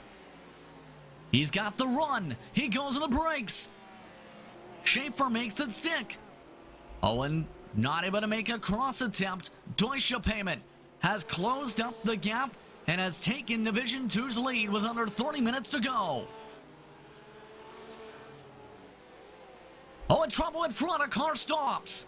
Mag Performance Jr. black at the side of the road, almost stopped right at the racing line.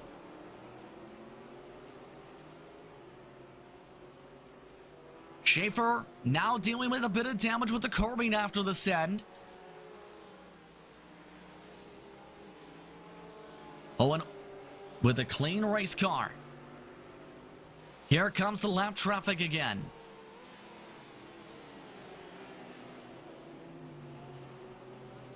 Schaefer all over the back end of Olympus Esports now. Olympus Esports moves over.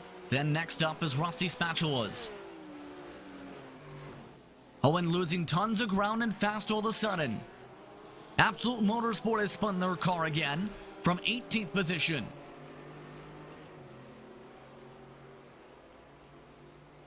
Check that 16th for Simone Di Natale.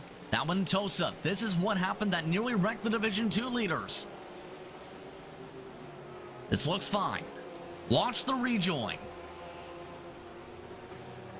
No.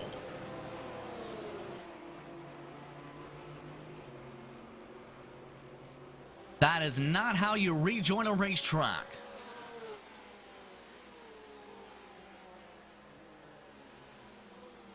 Love 46 has picked up a penalty. It's involved with the pit stop infractions yet again.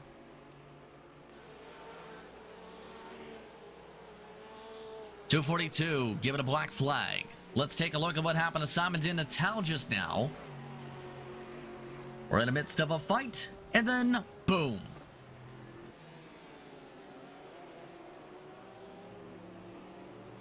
So at this point, Deutsche Payment running away with it for Division 2. Florian Hohn is 2 seconds off the pace now.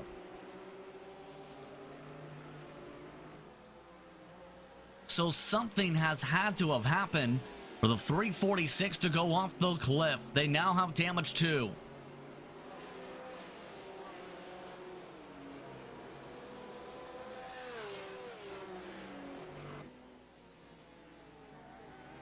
Deutsche Payment leading the class now by a good second plus.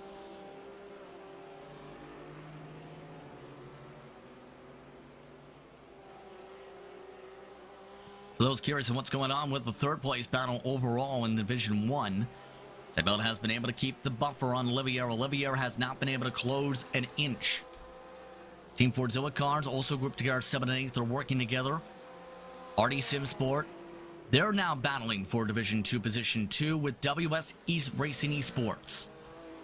Here's a look at Seibelt. As there goes the Aquera racing car. Olivier had closed up. There goes the gap again.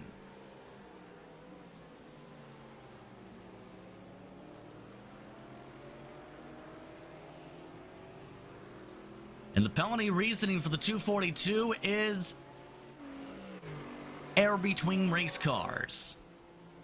For those who watch RaceSpot a fair bit, they know what that means. Also, an NFA, or rather a penalty for a drive-through, also just given to Vector 227.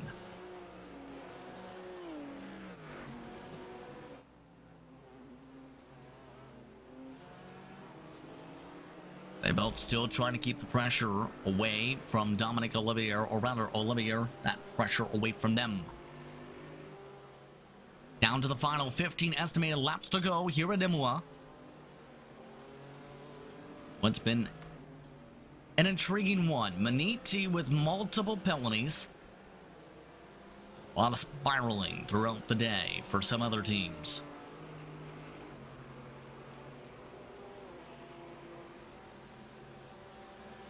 Maniti, it looks like, by the way, after all those penalties, decided to park it. And it looks like they may have a 0-point day.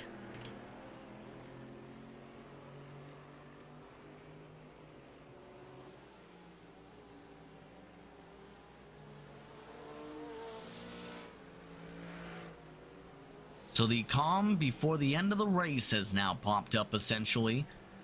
It's jumping in. Olivier, though, looking to intensify things. They have Jake Shirley as potential traffic, the P1 Esport orange car. Don't think we've said that team's name all day. Up 10 spots, doing well in Division 2, or Division 3. Here's Division 2 battling for 4th spot now. This car's battled for 2nd, it's battled now for 3rd, it's battled now for 4th.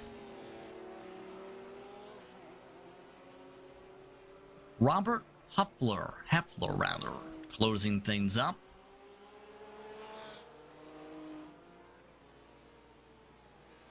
We're not able to fully get the run yet in the Porsche. So now one of those groupings that will take time to set it up. The longer the runs go, the longer it takes to form things up.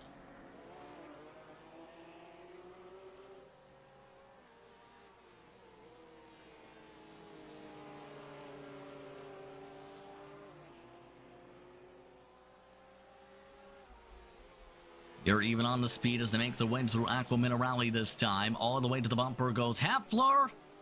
Having a check up for Wiggins. That holds up the chance for the move.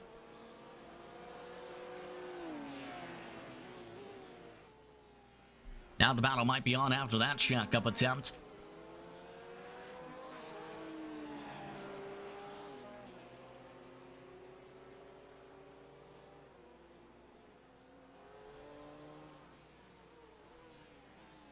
Now for a little later on the brakes, a little more roll. Prime position for the draft. Prime position lost because they nearly hit the sand again.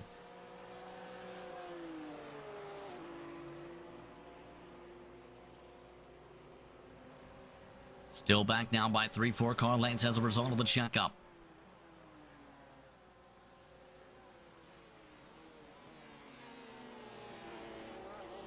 Wiggins continues to hold firm in turn as a result for the spot. Near even pace between these two cars in the 143s. Looking at the divisions broken up now. The gap for Division 2's lead has evened out to about 2.3 seconds. Division 3 is still being dominated by that 356 car. Restanda still leading by 26 seconds.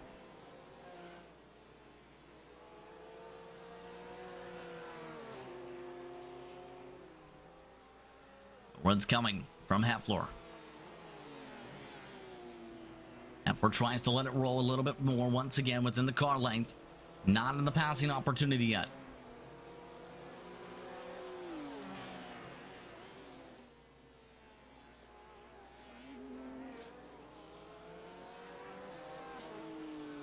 Estimated laps to go when they get around this time by. With the pace Sean Campbell's been running.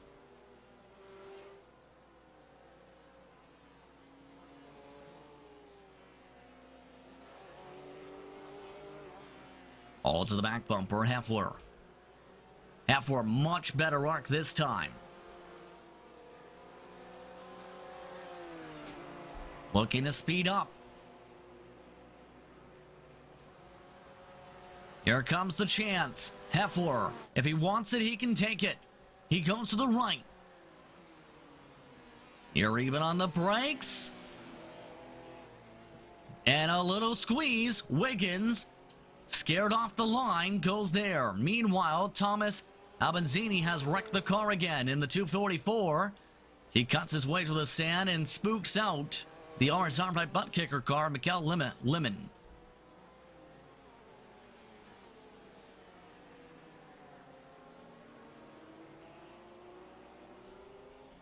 The pass made and way gone. Heffler now with an advantage of more than a second because of that move. Let's take a look at Seibelt. It's blinky blink time. They have a chance to break away by more than a second if they can get around Frederic Bergdorf cleanly. The U1 Esport Orange car gives them no issue.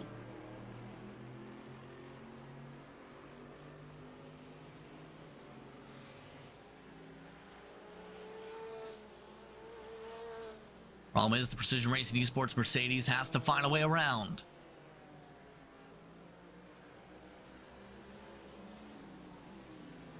Forcing the hand to the inside. Javier still having to close up 6 car lanes yet again, with more traffic ahead. World of Sim Racing, for example, to deal with.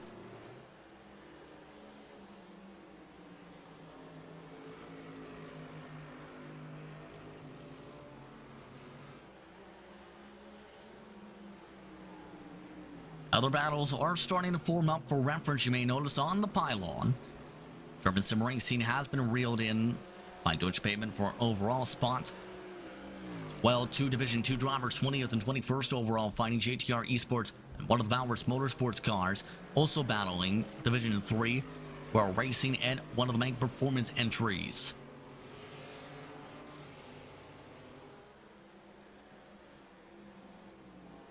Here comes the Precision Racing car, Olivier, though.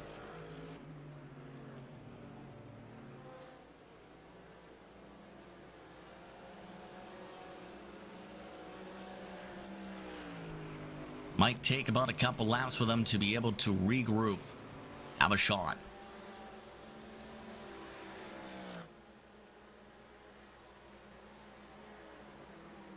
Olivier, the team's top pro driver, essentially, at least based on how they sort out their photos online. Had a 10-year back for rallying, has been iRacing since 2018 on the platform.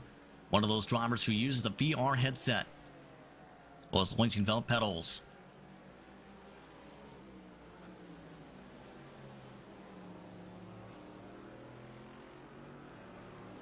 Airway runs off the track. Now they pick up a bit of slipstream from Flores up ahead. It looks like Spencer Retzma has had an issue.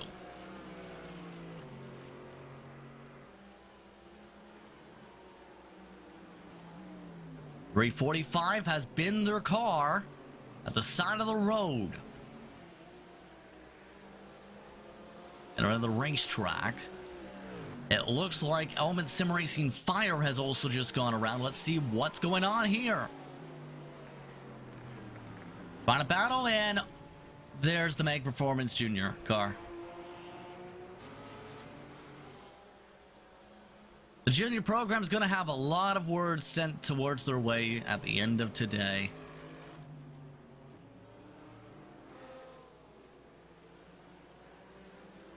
Looking back to 3rd overall.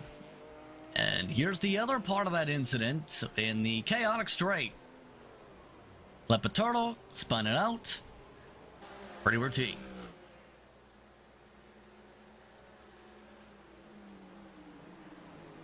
Now the traffic is a major factor. Santosi all over the back end of Flores, and Flores not making it easy for him.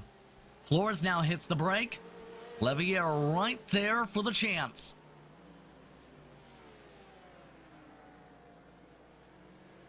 Levier peeks right, goes left, forces the compromised line. Olivier with a bit of a run. Santosi though with the better pull. Another look heading to Piratella, not going to be able to make the inside work. Santosi forced a bubble.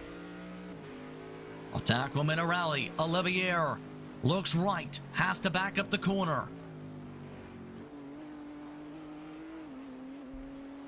Works it forward, Olivier.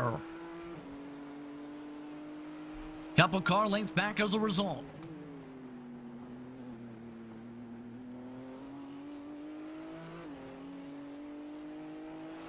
Down to the final 15 minutes or so in this race. 9 estimated laps to go at the stripe. Separated now by 0.3 of a second on these two. Seatbelt's been quicker in the clean space. Olivier, when there's been the traffic, has been able to really work through it quicker.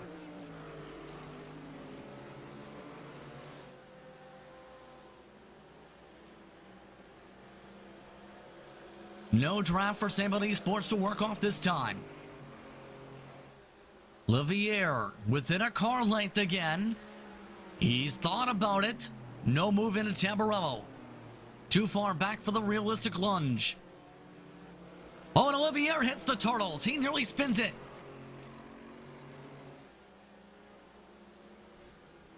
Olivier all the way back, and this will now take probably another lap or so at least to be able to reset again. Seems Olivier just cannot find a way to fully get around yet.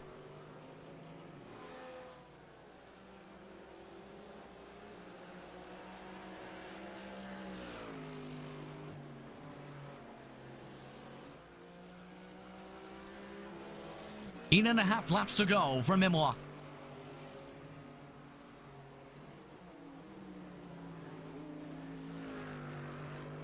Seatbelt with a bad run. Here comes Olivier again. Olivier deeper on the brakes. Smoother on the turtles. Closes up a car length.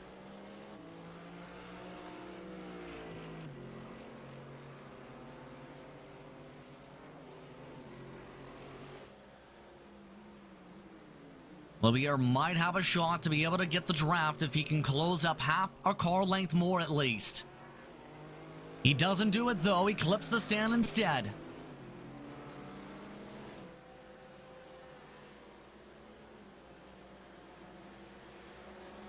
Olivier going to have to fight to be able to have a shot here. Last time by, 0.2 lost. That 0.2, major difference right now. There's about half of that.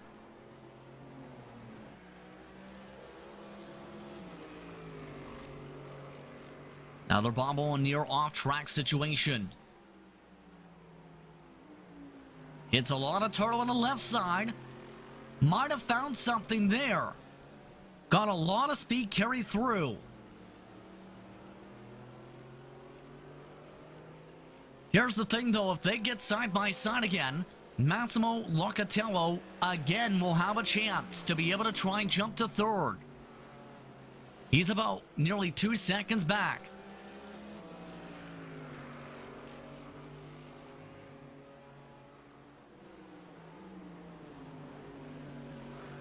Once again to the Aqua Minerale, 1 car length still their separation. And as we've seen throughout the season, it's almost like an air bubble. Once you pop it, you have a shot. Trying to pop it, Olivier.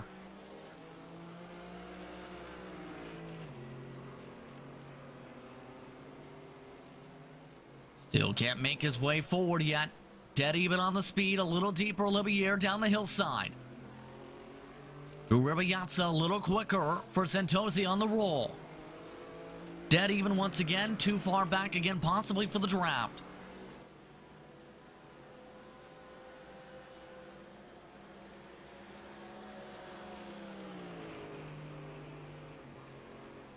Moving to the left side again, Santosi.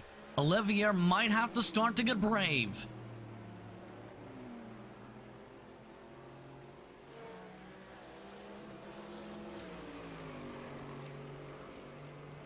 Still not able to eat back to the gap. Team Fordzilla, meanwhile, has been reeled in by Dennis Berzik. Pablo Lopez. That's also within a second for 8th and 9th for reference.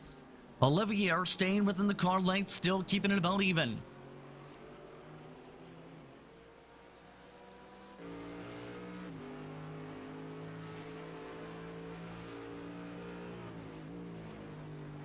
On board with Olivier.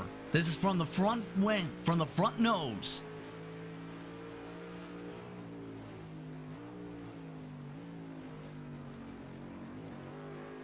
Bump to the curb, Olivier still cannot find a way to pop forward. And at the rate things are going, Locatello might have a shot at fourth.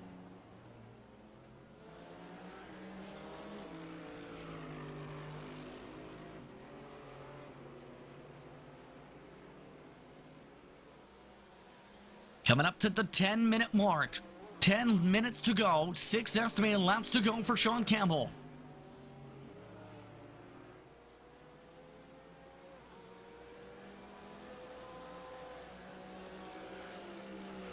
Olivier now starting to fall completely out of the range just about now. Draft is the one thing keeping them together here. Olivier seeing a significant amount of fall off. Not so much for Santosi. He's running within a tenth of his personal best.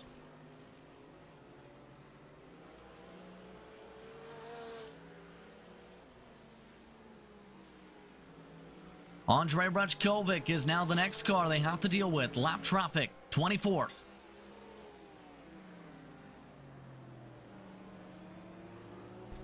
Heusinkveld's Division 2 car.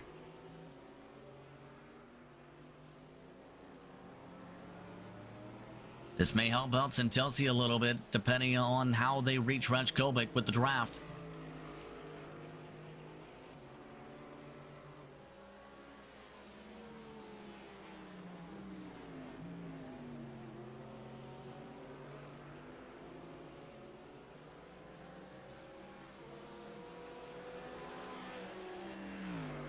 Still no change when it comes to the 111. And there's Rajkovic over the front as Santosi, and he's not moving yet. Now he does to the left. Gives the braking space for Santosi. Also fed him a fair bit of draft, and Olivier will have to hit the brake. Yes, he does.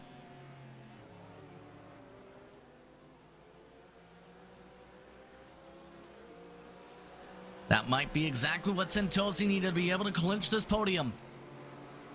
Olivier struggling to be able to get the draft now, and Rajkovic to get him around. He does. Still 1 second back. Hello, car out of the pit lane. That's Quasar Sim Racing Hydra.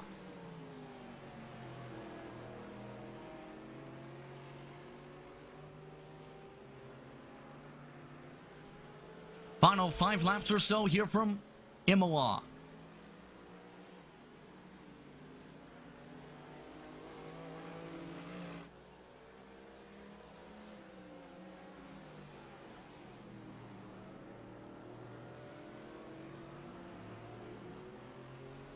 It's one of the closer battles on the racetrack currently. Pablo Lopez still trying to hold off German Sim Racing for their respective battle, but that's still separated a fair bit out. Dustin Smith for JTR Esports battling Woody's Gaspar for Valorous Motorsports Aries are close. That is a battle in Division 2. A couple drivers are battling Division 3. P1 Esport Orange has reeled in the world of sim racing. On some of the battles in the closing stages here of this race.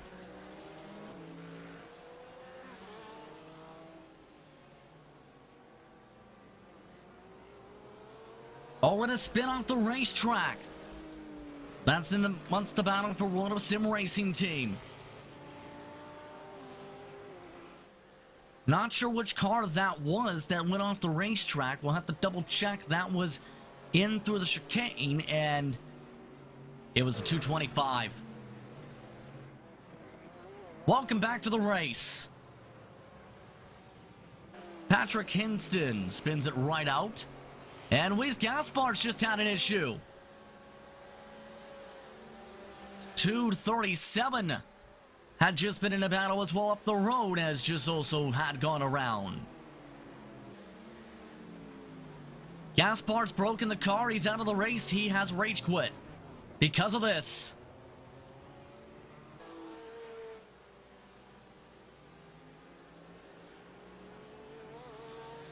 Also, incident limit penalty. Alex Ferrari, Meg Performance Junior White. Looking now at World of Sim Racing team. P1 Esport Orange has reeled them down.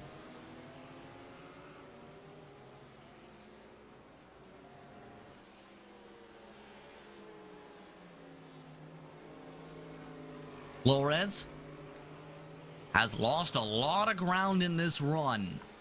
T1 Esport Orange look fairly solid despite the position.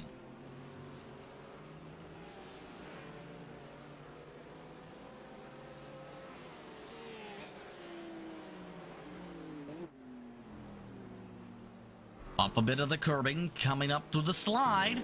Flores holding on to it. Battle for third in Division 1 is also closed back up as we go double box. Second in Division 3, up on the big screen, little screen, the battle for third Division 1.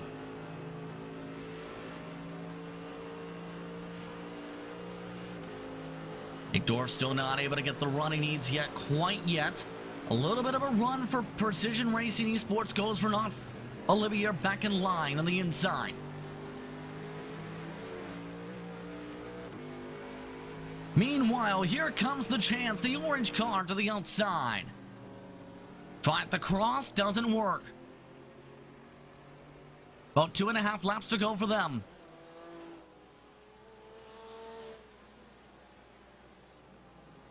Road of Sim Racing team still parking the bus for second in this race.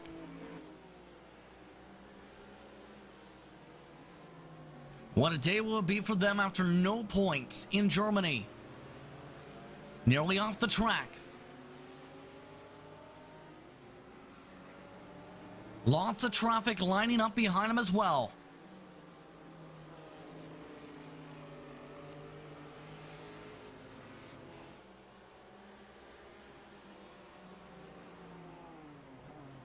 Up and around goes to 351. Still running off and away. It looks like World of Sim Racing team might get a breather up towards the final lap.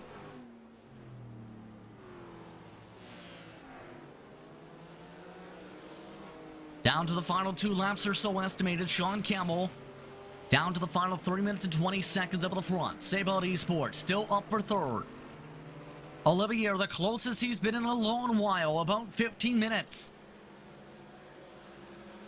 He's got a better run. How does Sabout play this? Olivier trying to go the long way. Olivier shows the nose. The squeeze. Contact. Santozzi to the dirt. Might have been a bit of air in between there, but Santozzi from third spot gets spun. Sabout Esports all the way back to 6th spot with a spin. How does this play out post-race for Olivier?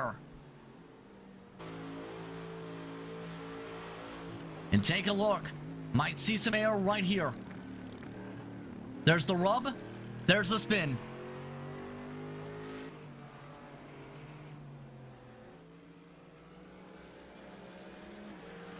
That coming down to the final 2 minutes. That might be a post-race review. Locatello now has a shot for third, though, as a result here.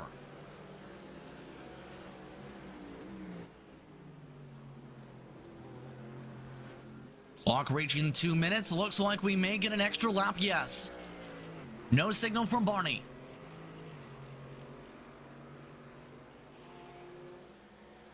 Narrow late crash for Vector Sim Racing, by the way, in 34th. They are still somehow running. PR Esports car runs away. Closes up that battle. T1 Esport Orange, by the way, with some of the traffic with Jake Shirley, lost their chance at the World of Sim Racing team car. Ortzilla still has to deal with the battle too. Be it not as close as what we've seen prior to that lunge.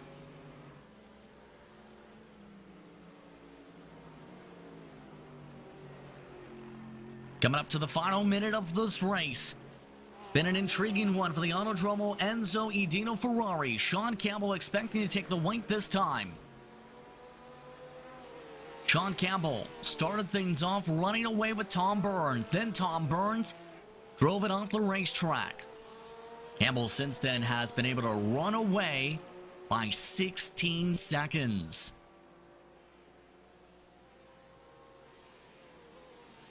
Lap traffic has been very cordial to him, not too many holdups. And now, coming out of the corner, expecting the white flag this time by the bell lap from Imola. White flag is waving from Barney, final time around.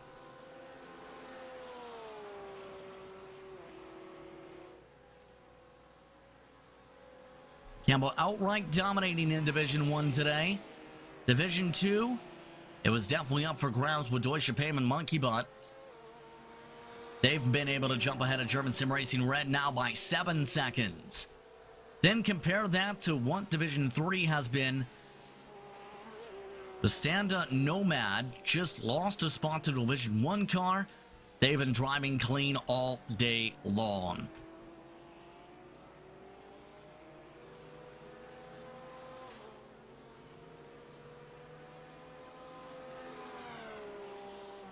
Final half a lap for Sean Campbell.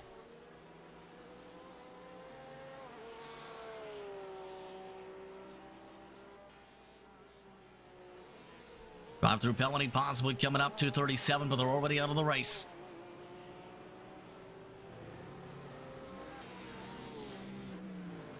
Only a couple more obstacles to go, or one major one at least. Thomas Avanzini. Sean Campbell looks like they might not reach the traffic. Or at least reaches one, who backs off very early. Nick McLaughlin. Sean Campbell once again puts on a clinic. This time he does it in the IVRA GT Sprint Series powered by Heusinkveld. Sean Campbell wins Division 1. Campbell does it by 18 plus seconds. Oh, wow. The next driver in line across the stripe. Division 3. Standa Nomad. Able to get through all the troubles early, slip back a bit late. But they dominate Division 3 by 20 plus seconds.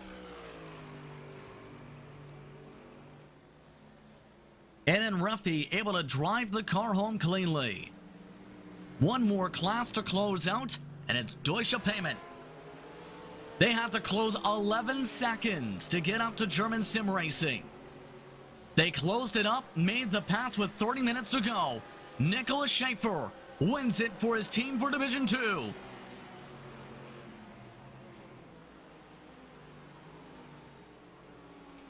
The rest of the drivers crossing the stripe. A grand total of 17 lead lap cars today.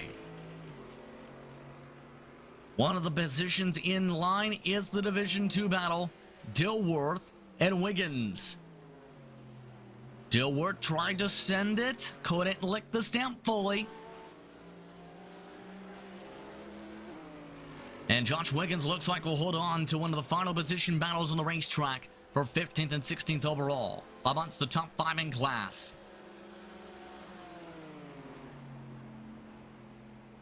Last of the drivers to cross the stripe today, RSR by butt kicker with Mikael Lemon. And they've ran out of gas. And here comes some help from Vector Sim Racing.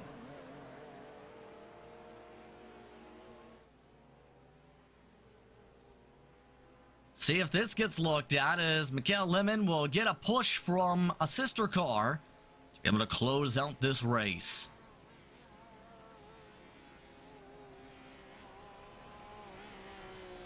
So all drivers have finally closed things out today here at Imola. Sean Campbell dominates by 18 seconds to win over Alexander Davidson. Dominic Olivier are currently in third unofficially. See if that is looked at post-race after contact for third. Then it's Massimo Locatello for German Sim Racing Senkowski in fifth, followed by Saber Esports. The car spun around Santosi in his home race in sixth. Tom Burns finishes 7th, Pablo Lopez, Dennis Berzik, top 9 being Division 1. The top Division 2 driver finished 10th overall, Nicholas Schaefer. 11th spot today went the way of one German Sim Racing Red. They lost a ton of time, 7 seconds, after the pit stops to the overall win. Make Performance SRT went further on the fuel. They finished 12th overall. Then it's iLivery's WS Racing Esports, RD Simsport, and Pastanda Nomad, the top 16. Miguel Lemon ran out of gas to finish on the lead lap in 17th. John Williams finished 18th for Eclipse, followed by Absolute Motorsport, Ace Left Jr. recovering from 2 different spins, and Sergio Gomez for Ingersoll ran the top 20. 21st today went to the Division 3 winner, that being Pastanda Nomad. They're able to pick up max points today as a result of their run after picking up a 6th last time. Dustin Smith for JTR Esports in 22nd. Team Heusinkveld TNT Esports followed by P1 Esport in the battle for 2nd. In Division 3, holding off Royal Sim Racing Team. World Racing, Olympus Esports, Swink Racing, Rusty Spatulas, the top 30. 31st overall in the race today went to Make Performance Jr., their white entry having some adventures, to say the least. Their team having a rough one. JTR Esports 32nd, Make Performance Junior Black 33rd. 2 laps down went to Vector, and Element Sim Racing Delta V Racing also 2 laps down along with Olympus Esports. Quasar Sim Racing V Racers and Velvers Motorsports, Aries, the top 40. 41st through 50th, Ethan Bass drove the Ford 6 laps down to 41st. Marcus Fox for Element Sim Racing 42nd, and then Olympus Esports 242. A very rough day. They parked at 8 laps to go in 43rd overall. Nick McLaughlin 12 laps down amongst the drivers in early incidents. GSC Racing by ACI also involved in crashes, 16 laps down in 45th. Max Reedmower parked it from an ET after a plethora of penalties for the team, 24 laps down. Ari Racing, Ingersoll ran, Valvers Motorsports, OTK by Butt Kicker, and the last driver, 269, Ari Racing. And Ari Racing should say, rounds out the field here today. Sean Campbell's fastest lap. Once the final stages of this one, he leads 64 to the 67 laps complete. So with that, it's time for post-race coverage here in this one, an eventful one for some. In the case of Sean Campbell, it was a very calm day. After Tom Burns' spin, he ran away by 18 seconds. Sean Campbell, you outright dominated today. How are you feeling for Delta Sport? It was pretty good. You know, I felt pretty comfortable.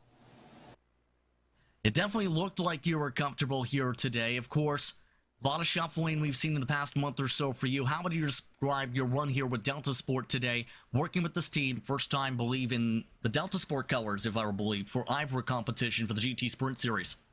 It's been fun, as well as with the IMSA series. It was a lot of fun getting to know the guys and working on the setups and whatnot. Just good chemistry is what we're trying to form, I guess. Yes, indeed. So you outright dominate here today. The question is, how do you do it again? Because there's still plenty of races to go. Lots of points picked up as a result of this run. It's Daytona that's next. I don't know. Daytona feels more chaotic, but it'll be easier to pass, but that's not really what you want to do, is it? Yeah, it could be interesting at Daytona. Thank you very much for the time, Sean. Congratulations over the overall win for Delta Sport. Thanks. That's Sean Campbell doing it for the Bees today. Meanwhile, 3rd Division's winner, Ryan Scott Hamilton, believe is talking with his team, is now with us as well. Well, Ryan, you did things today that seeing your team come up on top. How would you describe your run, getting through the traffic and chaos to be able to get a sizable advantage? Yeah, it was a really tough race for us. I mean, going through all that carnage, we basically just need to keep our cool.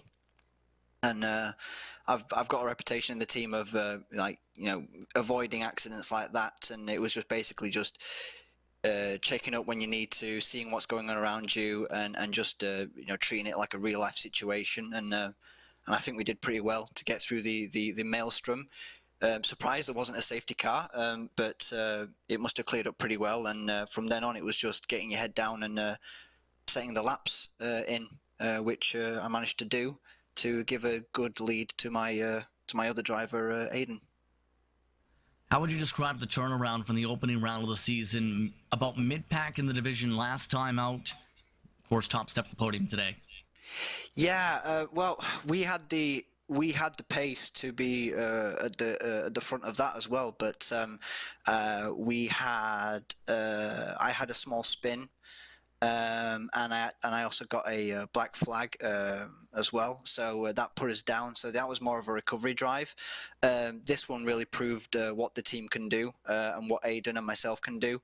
And yeah, we can be very proud of this victory. Yeah, we're very, very happy with ourselves. So what's your team's opinion for Daytona? Because Sean Campbell seemed a little bit tentative with the potential of the chaos. Your thoughts at Daytona? I mean, turn one, yeah. I mean, I can see his opinion. Turn one is an absolute horrible corner for a first lap, and I can see his opinion. But you know, referencing today of the carnage, I can get through it quite well. It's just when you get, sometimes if you get blindsided by someone who gets hit, you know, then it's totally not your fault. But I'm pretty sure if people had a like look at themselves and thought to themselves, you know, if I give a bit of space here, you know, and we all get through, you know, results might have turned out differently today. But I can see his point of view. So with that, congratulations on the division victory today. Your team ends up dominating Division 3. Thank you very much. Fine, Scott Hamilton, once again joining us for pre-stand-up. Nomad, once again, their team coming away with the victory. An eventful one here at Imola. Lots to potentially unravel in regards to post-race situations. But the next time out, as talked about with some of the drivers, is expected to be Daytona International Speedway. That taking place December the 16th, currently the slot around. Be sure to tune in. Currently the start time, 14:40 UTC, as we get ready to see how the drivers fare out at a very busy Daytona International Speedway prior to Christmas.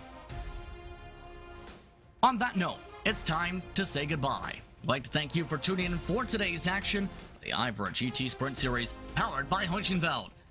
For my broadcast partner throughout the opening stages of today, Stefan Schlacker, for my producer, Tomer Maxon, just Sprint saying so long. Enjoy the rest of your evening. You've been watching the IVRA GT Sprint Series, powered by Heusinkveld on RaceSpot and VCO.